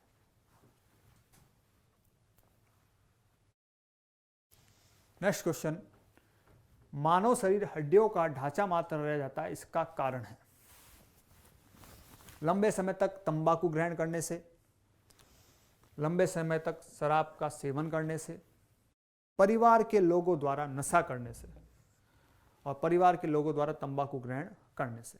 तो ये एक व्यक्ति विशेष के बारे में पूछा गया है, तो परिवार के लोगों के द्वारा नशा किया जाए या तंबाकू ग्रहण किया जाए तो व्यक्ति विशेष पर फर्क नहीं पड़ेगा उसका। अब ये दो ऑप्शन है। पहला ऑप्शन है लंबे समय तक तंबाकू ग्रहण करने से, तो हमने पहले जानकारी प्राप्त की है तंबाकू में जो मादक पदार्थ है वो पाया जाता है निकोटीन।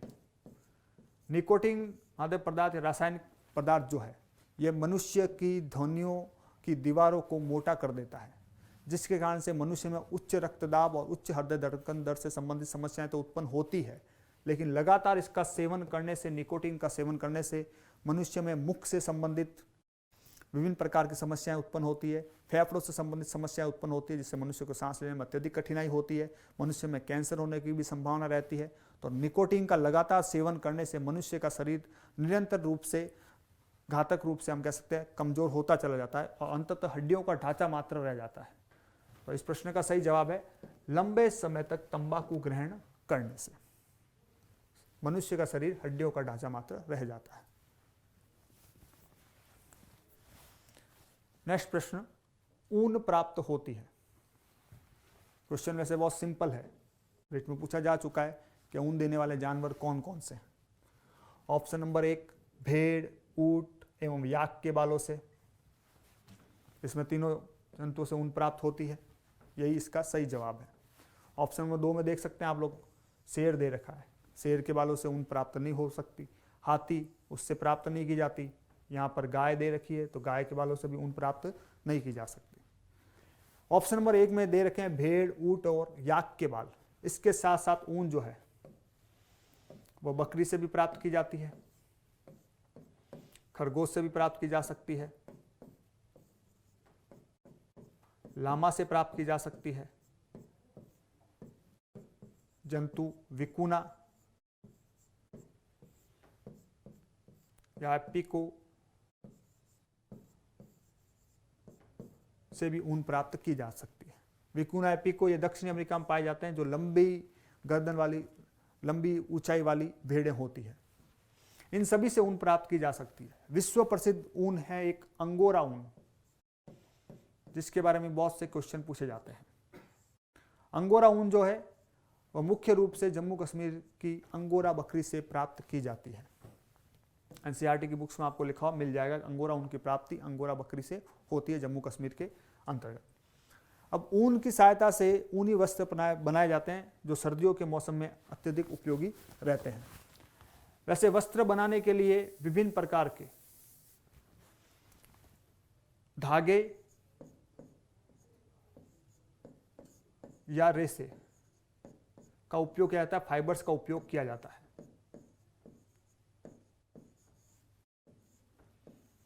धागे, रेसे या फाइबर्स मुख्य रूप से 2 स्रोतों से प्राप्त किए जाते हैं, एक प्राकृतिक स्रोत नेचुरल और दूसरे कृत्रिम या संश्लेषित मनुष्य द्वारा निर्मित। प्राकृतिक स्रोत से प्राप्त होने वाले धागे जो हैं वो या तो पादपों से प्राप्त होते हैं या जंतुओं से प्राप्त होते हैं। पादप से प्राप्त होने वाले मुख्य धागे या फाइबर्स जो हैं, जैसे कपास, नारियल रेशा, जूट, बांस, राजस्थान विशेष में पाया जाने वाला मूंज इत्यादि।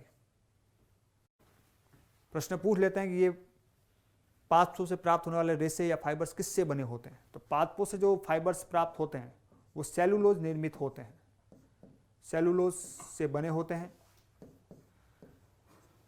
और जंतुओं से प्राप्त होने वाले फाइबर्स जो होते हैं वो प्रोटीन से निर्मित होते हैं। जंतु से प्राप्त होने वाले धागे या फाइबर्स जैसे ऊन मुख्य रूप से, और उसके साथ साथ रेशम। रेशम की प्राप्ति रेशम कीट या बॉम्बिस मोराई से होती है। रेशम कीट पालन रेशम के लिए वो कहलाता है सेरिकल्चर। क्वेश्चन बहुत बार पूछा जाता है। कृत्रिम धागे या रेशम या फाइबर्स जो हैं उसमें सबसे पहले नाम आता है नायलॉन। दो शहरों के नाम न्यूयॉर्क और लंदन से मिलकर बना है। सबसे पहले मनुष्य के द्वारा जो धागा निर्मित किया गया था उसका नाम है नायलॉन। 1931 में जल, वायु और कार्बन की सहायता से इसका निर्माण किया गया था। रेयॉन को कृत्रिम रेशम भी कहा जाता है। यह अर्ध संश्लेषित धागा है, यानी आधा प्राकृतिक रूप से प्राप्त होता है और आधा जो है वह मनुष्य के द्वारा विभिन्न रासायनिक क्रियाओं के द्वारा इसे निर्मित किया जाता है। इसी के पश्चात पॉलिस्टीन, एक्रिलिन, डेक्रोन कई प्रकार के फाइबर्स प्राप्त होते हैं जिनसे वस्त्र निर्माण की क्रिया की जाती है। प्राकृतिक रेशों से प्राप्त होने वाले वस्त्र की मुख्य दो विशेषताएं ये होती है कि ये पसीने को सोखते हैं और आग जल्दी नहीं पकड़ते हैं। अन्य सभी उपयोगी गुण कृत्रिम रेशों में बने हुए वस्त्रों में पाए जाते हैं, लेकिन कृत्रिम रेशों से बने हुए वस्त्रों की दो सबसे बड़ी कमी है कि ये आग जल्दी पकड़ते हैं और उसके साथ साथ ये पसीना नहीं सोखते हैं। इसलिए रसोई में कार्य करते समय मुख्य रूप से प्राकृतिक रेशों से बने हुए वस्त्रों का उपयोग ही किया जाता है। अब धागों से वस्त्र निर्माण की क्रिया जो है, या हम कह सकते हैं ऊन से जैसे वस्त्र निर्माण की क्रिया जो करनी है वो विभिन्न पदों के अंतर्गत की जाती है। ऊन की सबसे पहले कटाई की जाती है। ऊन को काटा जाता है विभिन्न जंतुओं के शरीर से गर्मी के मौसम में। ऊन की कटाई करने के पश्चात ऊन की सफाई की जाती है, अभिमार्जन किया जाता है, उन्हें बड़ी बड़ी टंकियों में धोया जाता है, स्क्योरिंग करना। अभिमार्जन करने के पश्चात ऊन को धोने के पश्चात उसमें से अवांछनीय रेशों की छटाई की जाती है।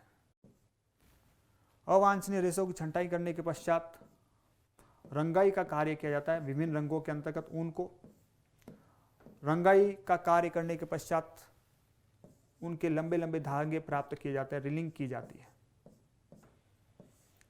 रिलिंग कार्य करने के पश्चात उन धागों का ताना बाना करते हैं और अंततः वस्त्र का निर्माण होता है। तो वस्त्र निर्माण के अंतर्गत धागों से, या हम कह सकते हैं ऊन से वस्त्र, ऊनी वस्त्र बनाते समय ये निम्नलिखित चरणों का उपयोग किया जाता है: कटाई करना, अभिमार्जन करना, छटाई करना, रंगाई करना, रिलिंग करना और अंततः ऊनी वस्त्र प्राप्त किए जाते हैं। नेक्स्ट प्रश्न है, पानी में अशुद्धि दही से मक्खन या गेहूं से छोटे कंकर आदि को अलग करने की क्रिया को कहते हैं। देखिए ऑप्शन है मिश्रण, तो सभी एक साथ मिले हुए रहते हैं तो उसे मिश्रण कहा जाता है। अलग करने की क्रिया मिश्रण में नहीं होगी, तो ये इसका गलत जवाब है। अलग अलग वस्तुओं में से अशुद्धि को दूर करना है, पानी में से अशुद्धि दूर करनी है, दही से मक्खन को अलग निकालना है और गेहूं से छोटे कंकर अलग निकालना है। तो ये क्रिया जो है, ये क्रिया जानी जाती है पृथक्करण के नाम से, अलग करना। छानना जैसे है तो हम ये कह सकते हैं कि गेहूं से कंकर को पृथक करने के लिए छानने की क्रिया का उपयोग किया जाता है, लेकिन ये केवल गेहूं से छोटे कंकर को दूर करने के लिए।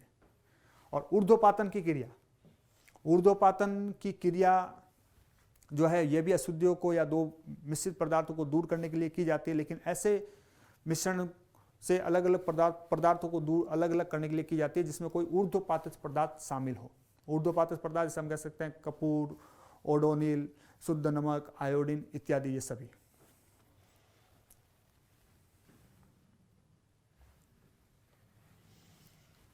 नेक्स्ट प्रश्न, पीने के पानी में रोगाणुनाशक डालते हैं, यानी पीने के पानी में उपस्थित बैक्टीरिया को मारने के लिए किन किन केमिकल्स का उपयोग किया जा सकता है।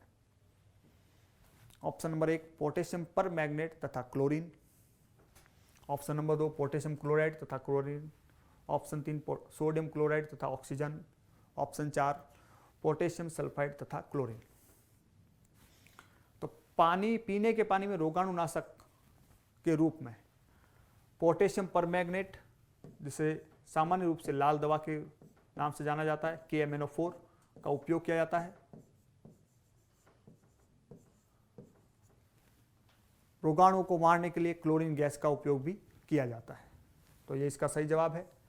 इसके साथ साथ अन्य रासायनिक पदार्थों की बात करें तो रोगाणुनाशक के रूप में कैल्शियम ऑक्सीक्लोराइड CaOCl2 या जिसे ब्लीचिंग पाउडर के रूप में जाना जाता है।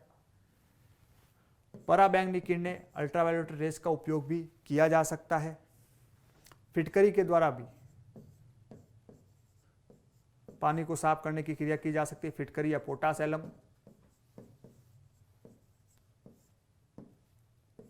इसके अतिरिक्त अगर हमें समुद्र के पानी से अशुद्धियां दूर करते हो, उसके खारेपन को दूर करते हो, उसे पीने योग्य बनाना है, तो वहां पर हम एक विधि RO का उपयोग करते हैं, रिवर्स ऑस्मोसिस। रिवर्स ऑस्मोसिस विधि के द्वारा समुद्र के खारे जल को पीने योग्य बनाया जा सकता है उत्क्रमण परासरण के द्वारा, या हम कह सकते हैं कि फैक्ट्रियों के अंतर्गत अशुद्ध जल को शुद्ध करने के लिए भी जिस विधि का उपयोग किया जाता है वह है RO की विधि।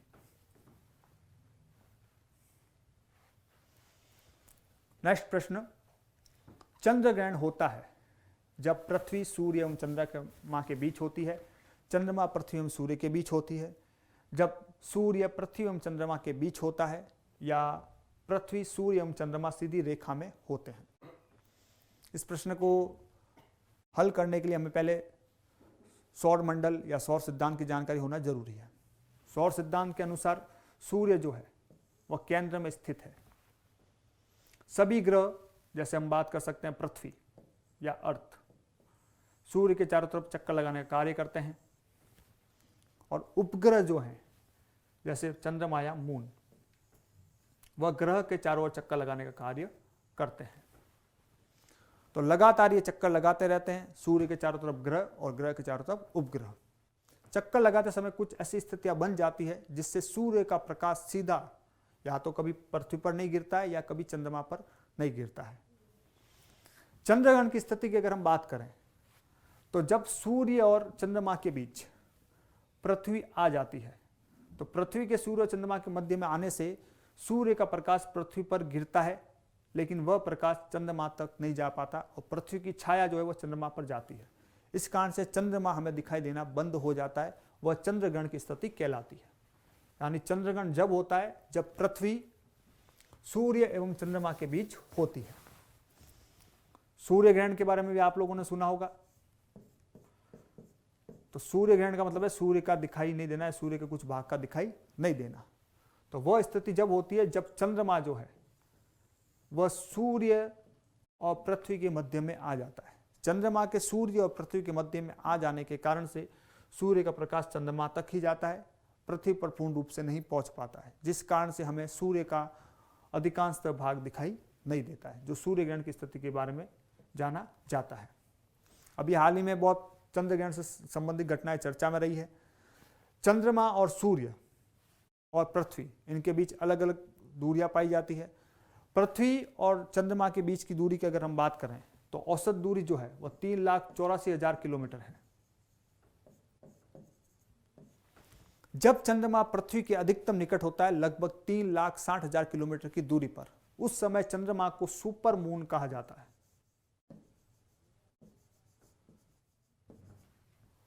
लगभग 3,60,000 किलोमीटर पृथ्वी और चंद्रमा के बीच की न्यूनतम दूरी।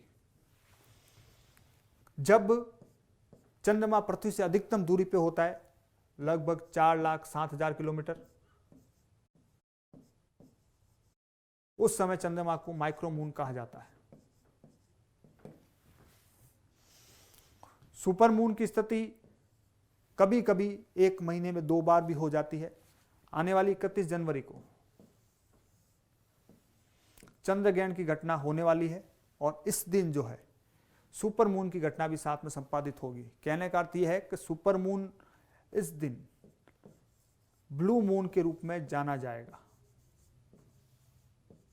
और यदि किसी मंथ में चंद्रमा दिखाई ही नहीं दे पूर्ण रूप से, यानी पूर्णिमा उपस्थित नहीं हो, तो उसे ब्लैक मून के रूप में भी जाना जाता है भौगोलिक घटनाओं के अंतर्गत। निकटतम स्थिति जब चंद्रमा की पृथ्वी से होती है तो उसे पेरिजी सबसे जाना जाता है, और जब अधिकतम दूरी होती है चंद्रमा की पृथ्वी से तो उसे एपोजी शब्द से जाना जाता है।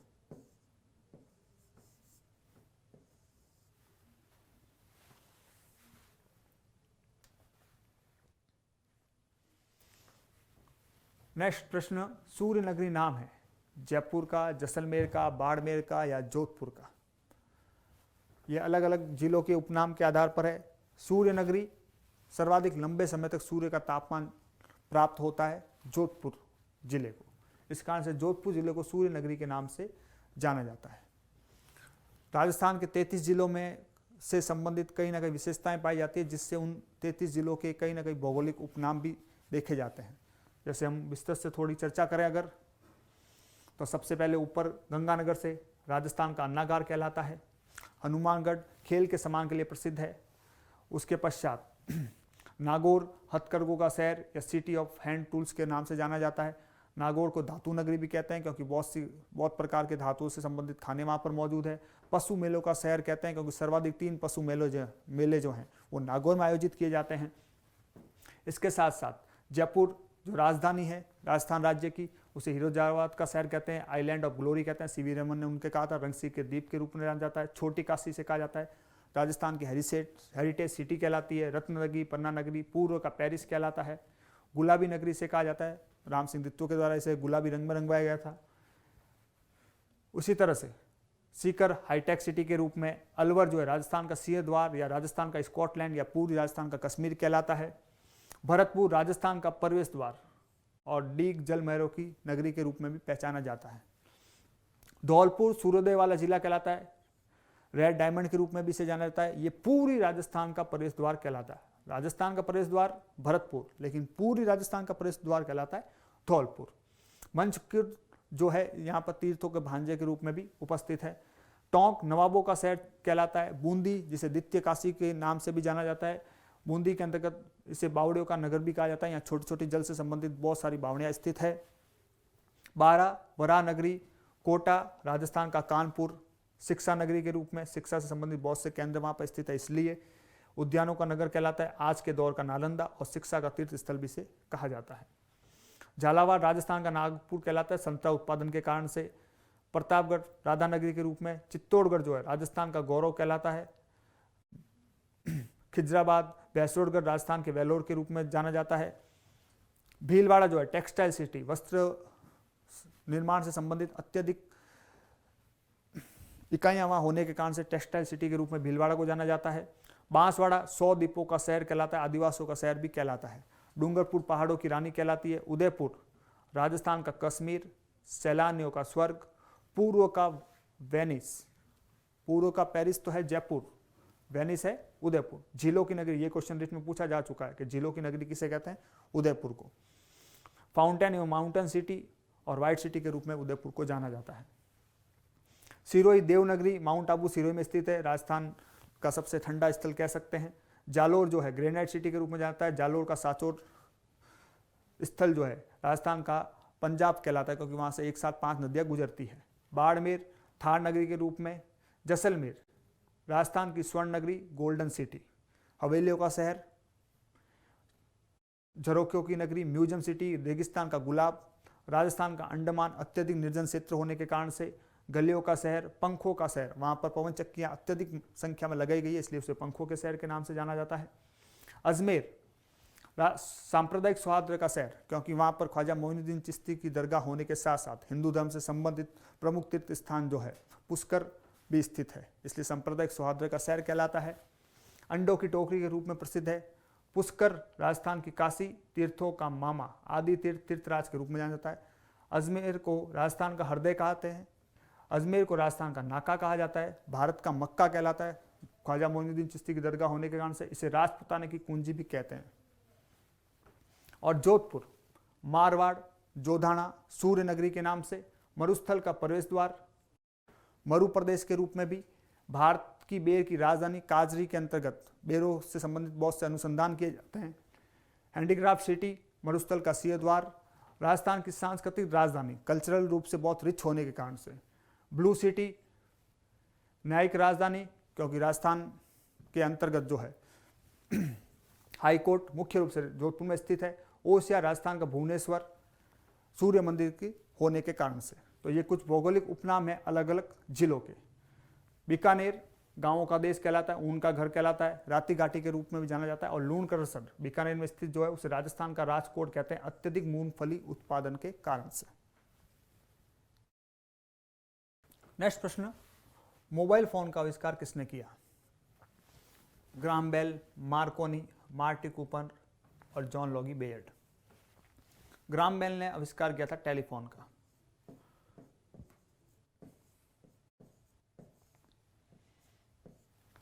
मार्कोनी ने रेडियो का आविष्कार किया।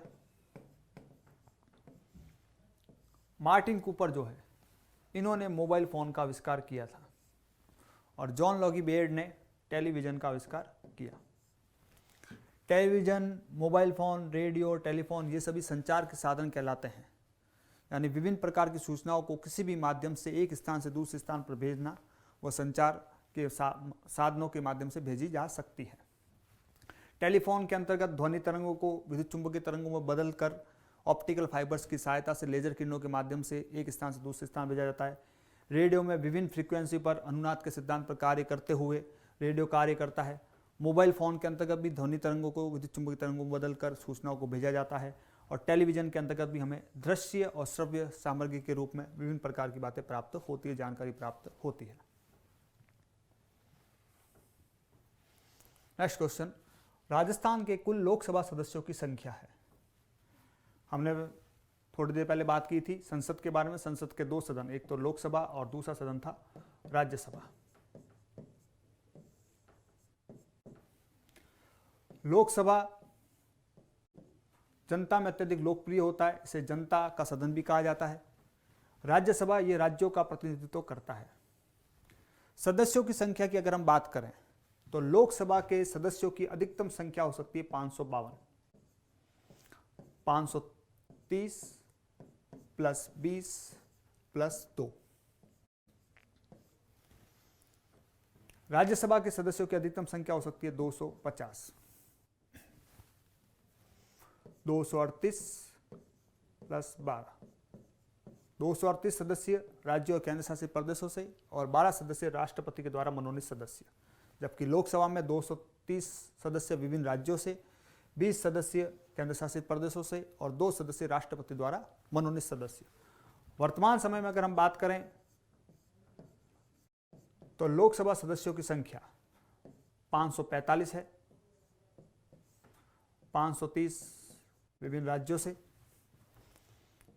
13 सदस्य केंद्र शासित प्रदेशों से और 2 राष्ट्रपति द्वारा मनोनीत। और राज्यसभा में 245 सदस्य वर्तमान में हैं, 233 प्लस 12 सदस्य। तो ये तो कुल लोकसभा और राज्यसभा सदस्यों की बात है। अलग अलग राज्यों को लोकसभा में अलग अलग रूप से प्रतिनिधित्व दिया जाता है। सर्वाधिक लोकसभा सदस्यों की संख्या यूपी राज्य से है 80 और उसके पश्चात नंबर आता है महाराष्ट्र का। सबसे कम लोकसभा सदस्य पूर्वोत्तर राज्यों से पाए जाते हैं एक एक की संख्या के अंतर्गत। इसी तरह से राज्यसभा में भी सर्वाधिक सदस्य जो है वो यूपी राज्य से हैं 31, उसके पश्चात नंबर महाराष्ट्र का आता है। राजस्थान के परिप्रेक्ष्य में बात करें तो राजस्थान में लोकसभा सदस्यों की संख्या है 25, जो इस प्रश्न का सही जवाब है, तथा राज्यसभा सदस्यों की संख्या है 10। राजस्थान से नारायण सिंह माणकलाव जो है राष्ट्रपति के द्वारा राज्यसभा में मनोनीत सदस्य भी रह चुके हैं।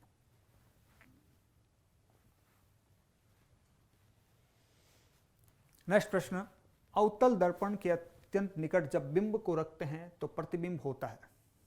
अलग अलग ऑप्शंस दे रखे हैं, वास्तविक, सीधा एवं छोटा, आभासी, सीधा एवं आवर्धित, आभासी, उल्टा एवं छोटा, वास्तविक, उल्टा एवं छोटा। तो हम सबसे पहले दर्पण के बारे में जानकारी प्राप्त करते हैं और दर्पण के साथ साथ एक प्रमुख संरचना जो और होती है जिसे हम कहते हैं लेंस के बारे में जानकारी प्राप्त करते हैं। दर्पण, लेंस एक दूसरे के विपरीत होते हैं। दर्पण अपारदर्शी माध्यम है, यानी अगर किसी कांच के पीछे सतह पॉलिश कर दी जाए चांदी या सिल्वर या पारा का उपयोग करते हुए तो वो अपारदर्शी माध्यम दर्पण की तरह कार्य करेगा। जबकि लेंस जो है वो पारदर्शी माध्यम है जिससे प्रकाश की किरणें आर पार जा सकती हैं। अपारदर्शी माध्यम होने के कारण से दर्पण से प्रकाश की किरणें टकराकर पुनः लौट जाती है, अतः यह परावर्तन के सिद्धांत पर कार्य करता है।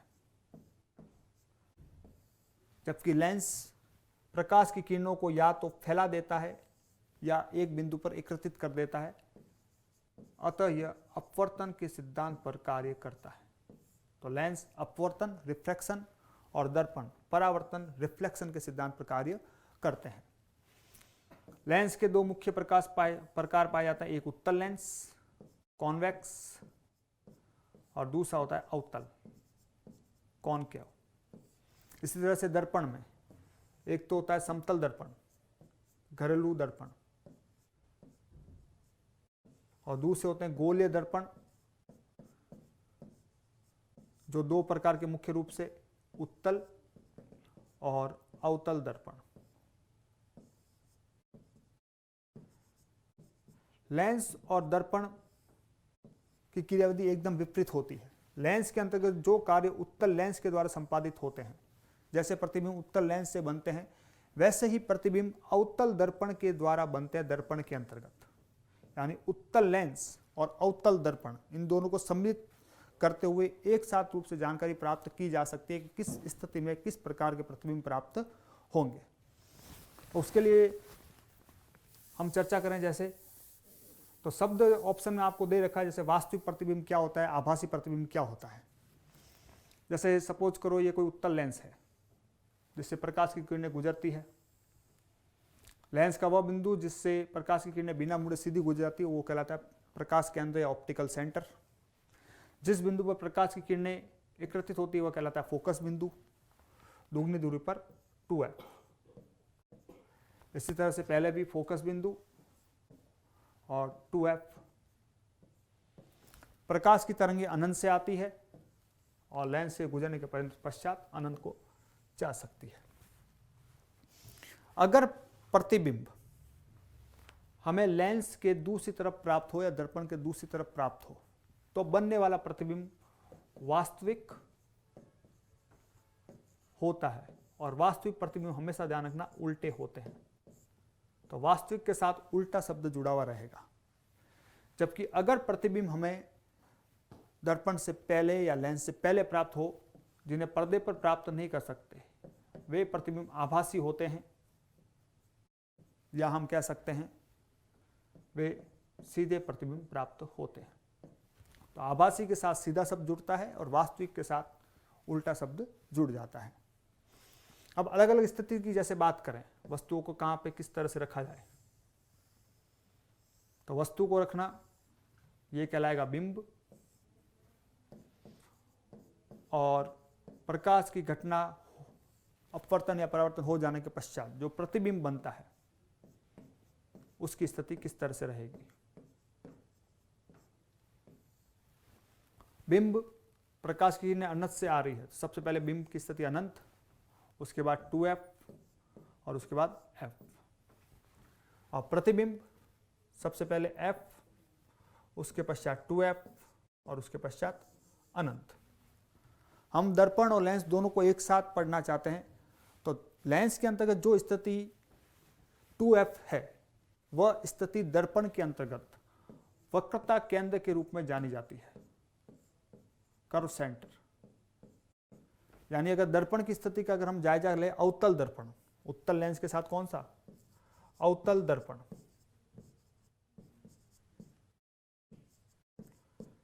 या हम कह सकते हैं उत्तल लेंस।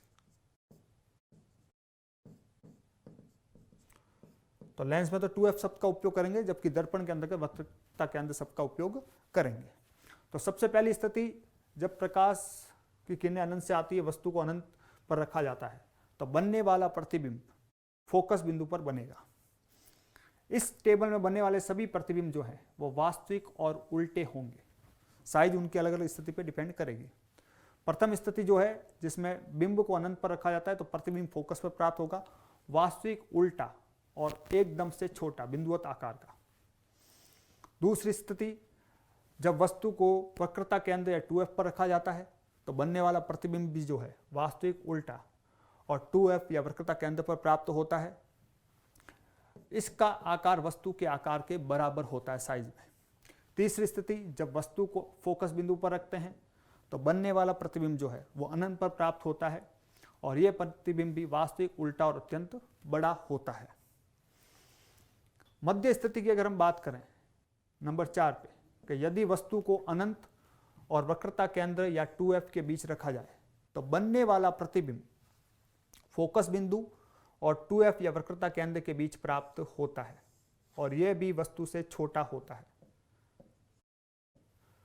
और नंबर 5 स्थिति, यदि वस्तु को 2f और f के बीच रखा जाए तो बनने वाला प्रतिबिंब 2f और अनंत के बीच में प्राप्त होता है और यह वस्तु से बड़ा होता है। तो इस टेबल में 5 स्थिति बनती है जिसमें सभी प्रतिबिंब वास्तविक और उल्टे बनेंगे। प्रश्न में जो स्थिति दे रखी है अत्यंत निकट, तो अत्यंत निकट का अर्थ है कि वो प्रकाश केंद्र या दर्पण में जो ध्रुव होता है और फोकस बिंदु उसके बीच में कहीं रखा जाए, तो इस स्थिति में जब प्रतिबिंब वापस प्राप्त होता है अवतल दर्पण से या उत्तल लेंस से, तो वो प्रतिबिंब वास्तविक और उल्टा नहीं बनकर बनता है आभासी और सीधा। तो आभासी के साथ साथ सीधा प्रतिबिंब और आवर्धित यानी बड़ा प्रतिबिंब। तो अवतल दर्पण में जब अत्यंत निकट वस्तु को रखा जाता है तो प्राप्त होने वाला प्रतिबिंब हमें आभासी, सीधा एवं आवर्धित प्राप्त होता है और उसके साथ साथ अलग अलग स्थितियों में अलग अलग प्रकार के प्रतिबिंब प्राप्त होते हैं। इस टेबल में आप लोग ध्यान यही रखना, जहां पर 2f शब्द लिखा हुआ है लेंस के लिए, वहां पर दर्पण में आप लोग वक्रता केंद्र शब्द का उपयोग कर सकते हैं। नेक्स्ट प्रश्न, निम्नलिखित में से कौन सा कथन सही है? सभी धातुएं तन्य होती है, सभी अधातुएं तन्य होती है, सामान्य धातुएं तन्य होती है या कुछ अधातुएं तन्य होती है। ऑप्शन काफी निकट दे रखे हैं। यहां धातु से संबंधित, अधातु से संबंधित बात है और तन्यता गुण के संबंधित बात है। अगर हम देखें तो हमने पहले बात की थी पदार्थ का रासायनिक शुद्ध रूप जो होते हैं तत्व, वे मुख्य रूप से 2 भागों में होते हैं, एक धातु और एक अधातु। और अगर दोनों के गुण किसी में पाए जाएं तो वो कहलाते हैं उपधातु। रासायनिक रूप से धातु वे तत्व होते हैं जो इलेक्ट्रॉन का त्याग करते हैं, इलेक्ट्रॉन को बाहर निकालते हैं और धनावेश या पॉजिटिव चार्ज को क्या करते हैं? ग्रहण करते हैं। या सामान्य पहचान करनी हो नाम के आधार पर, तो धातु ऐसे तत्व होते हैं जिनके नाम के पीछे अम या यम आता है, केवल एक अपवाद छोड़कर हीलियम को। हीलियम गैस तत्व है इसलिए अधातु होता है। इसके अलावा अगर किसी के नाम के पीछे अम या यम आता है तो वह धातु तत्व है। जैसे एल्यूमिनियम कह सकते हो, लोहे को लैटिन भाषा में फेरम कहते हैं, कॉपर को क्यूप्रम कहते हैं। इसी तरह से एल्यूमिनियम है, यूरेनियम है, प्लेटिनम है, तो ये सभी धातु तत्व हैं। अधातु तत्व इलेक्ट्रॉन को ग्रहण करते हैं और धन आवेश में कमी करते हैं।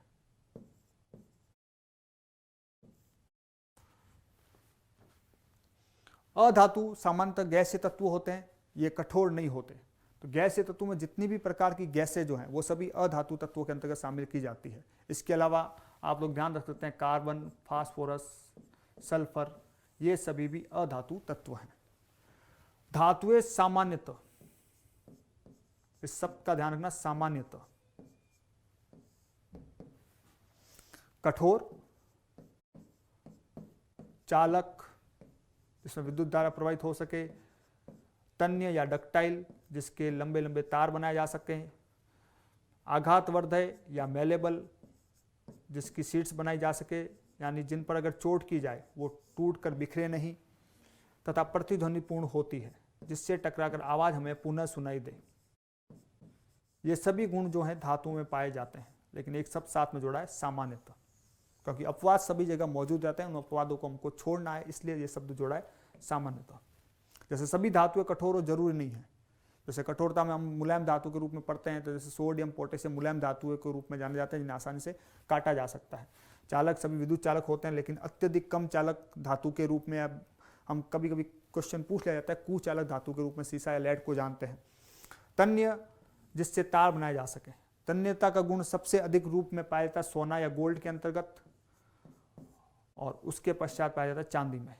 सोना या गोल्ड इतना अधिक तन्य है कि मात्र इसकी 1 ग्राम मात्रा से 2 किलोमीटर लंबे तार की रचना की जा सकती है। तो अत्यधिक तन्यता का गुण पाया जाता है सोने के अंतर्गत। आघातवर्धक, जिसकी पतली पतली चद्दर बनाई जा सके, तो ये भी गुण सर्वाधिक सोने के अंतर्गत और उसके साथ साथ चांदी में पाया जाता है। प्रतिध्वनिपूर्ण, जिससे टकराकर हमें आवाज वापस सुनाई दे। और इन सब के विपरीत गुणों वाली होती है अधातुएं।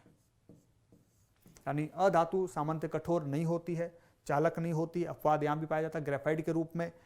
अधातुएं तन्य नहीं होती है, आघातवर्धक नहीं होती है और प्रतिध्वनिपूर्ण नहीं होती है। अब प्रश्न के ऑप्शन पर जैसे चर्चा करें, सभी धातुएं तन्य होती है, तो ये ऑप्शन राइट हो सकता है, लेकिन अगर इससे निकट का ऑप्शन और प्रश्न में नहीं दे रखा है तो आगे वाले ऑप्शन पर चर्चा करते हैं। सभी अधातुएं तन्य होती है, तो अधातु में तो तन्यता का गुण होता ही नहीं है, तो ये गलत जवाब। सामान्यतः धातुएं तन्य होती है, तो देखिए यहां पर अपवादों को छोड़ते हुए सभी धातुओं को तन्यता के गुण में शामिल किया गया है, जो इसका सही जवाब है। और कुछ अधातुएं तन्य होती है, तो अधातुएं तन्य होती नहीं है, तो ये ऑप्शन भी गलत है। तो सबसे सही जवाब है सामान्यतः धातुएं तन्य होती है।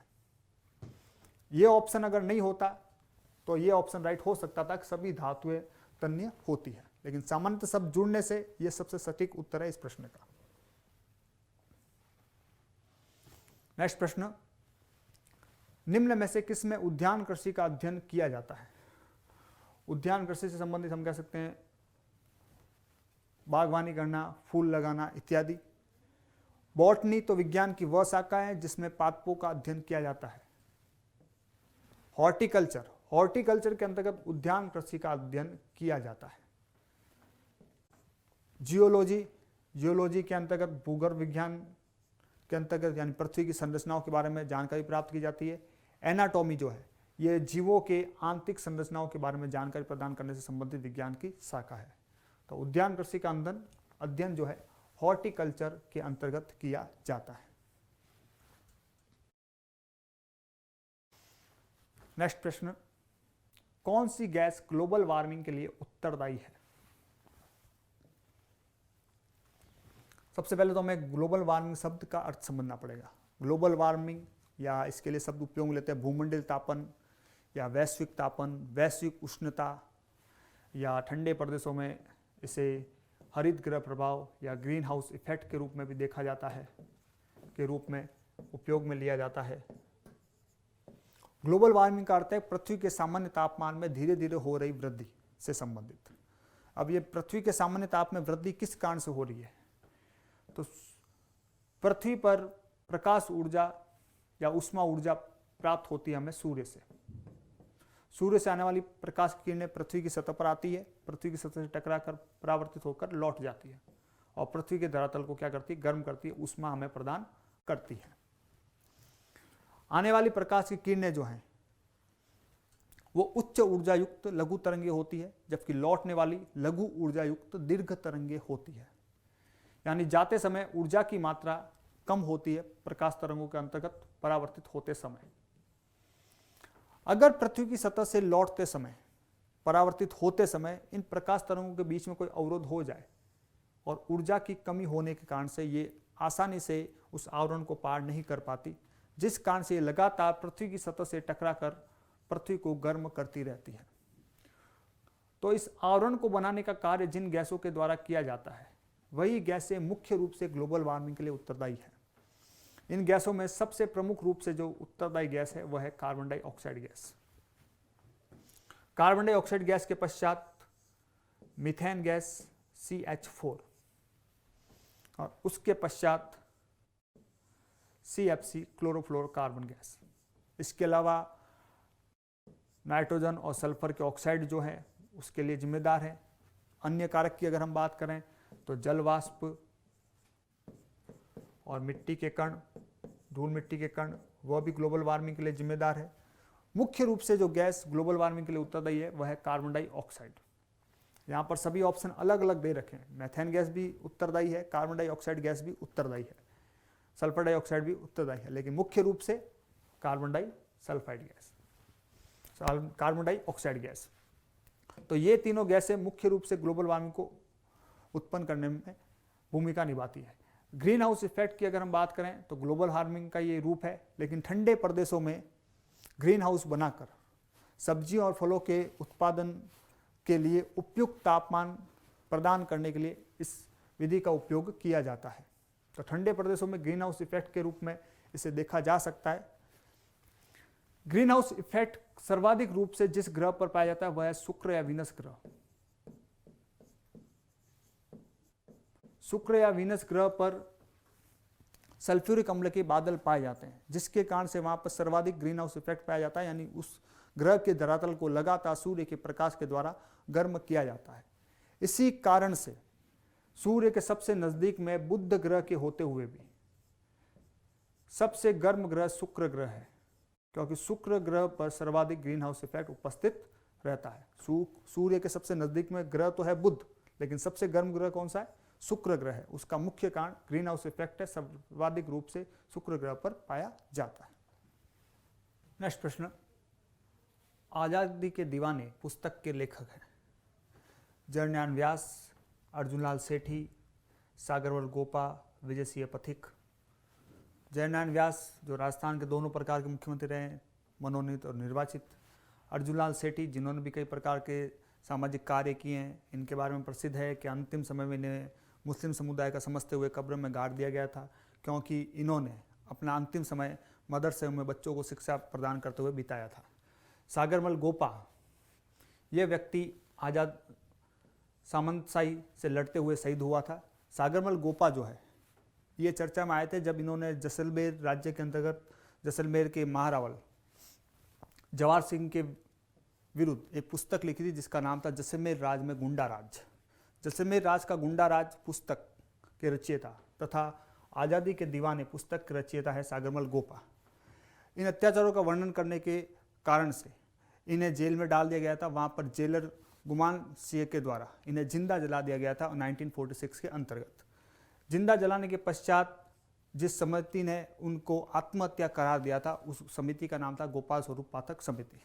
विजय सिंह पथिक जो भूप सिंह के नाम से भी जाने जाते हैं, उत्तर प्रदेश के निवासी थे, जिन्होंने राजस्थान के स्वतंत्रता संग्राम के पश्चात राजस्थान और उसके पूर्व भी कई प्रकार का योगदान प्रदान किया। नंबर 30 क्वेश्चन, सुमेल का युद्ध 1544 में शहीद हुए वीर हैं जयमल एवं पत्ता, गोरा एवं बादल, आला व उदल, जैता व कुंपा। जयमल और पत्ता, जयमल राठौड़ तथा पत्ता सिसोदिया दो व्यक्तियों के नाम पर है।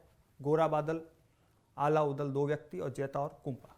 सुमेल का युद्ध 1544 में मारवाड़ के शासक मालदेव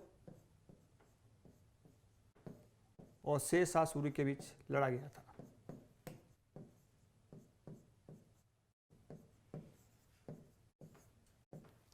इस युद्ध के अंतर्गत शेर शाह सूरी हारते हारते बचा था और जीत गया था। इस युद्ध के बारे में सबसे प्रसिद्ध कथन जो है कि मैं मुट्ठी भर बाजरे के लिए हिंदुस्तान की बादशाहत खो बैठता। शेर शाह सूरी उस समय दिल्ली पर राज्य करते थे और उन्होंने मालदेव को हराया था। इस युद्ध के अंतर्गत ही दो प्रमुख वीर जैता और कुंपा मालदेव की तरफ से लड़ते हुए शहीद हुए थे। जयमल राठौड़ और पत्ता सिसोदिया ये दोनों प्रसिद्ध हुए थे 1567-68 के अंतर्गत शहीद हुए थे वीर दोनों, जब अकबर ने महाराणा उदय सिंह के खिलाफ युद्ध छेड़ दिया और उसमें ये दोनों वीर गति को प्राप्त हुए वीरता से लड़ते हुए। गोरा और बादल ये दोनों वीर 1303 के अंतर्गत जब अलाउद्दीन खिलजी ने रतन सिंह के साथ युद्ध लड़ा था, रानी पद्मनी के नाम से आप लोग ये बहुत चर्चा में रहा है अभी हाल ही में। तो पद्मनी की सुंदरता से अभिभूत होकर अलाउद्दीन खिलजी ने जब आक्रमण किया था तो रावण रतन सिंह के साथ लड़ते हुए गोरा बादल शहीद हुए थे। और आला और उदल ये 1182 में परमदी देव की तरफ से लड़ते हुए पृथ्वीराज चौहान के हाथों मारे गए थे। 1182 में महोबा का युद्ध हुआ था। उस युद्ध के दौरान आला और उदल की मृत्यु हुई थी या वो शहीद वीर गति को प्राप्त हुए थे। आज हम लोगों ने पर्यावरण अध्ययन के कुछ महत्वपूर्ण प्रश्नों को हल करते हुए पर्यावरण अध्ययन के अन्य बिंदुओं पर भी गहन चर्चा की। आशा करता हूँ आप सभी लोगों को ये ऑनलाइन क्लास बहुत पसंद आई होगी। हम आगे भी इसी प्रकार की सेवाएं आपको प्रदान करते रहेंगे। धन्यवाद। जय भारत, जय Hind. Click on the subscribe button to subscribe to our channel. Press the bell icon on the YouTube app and never miss another update.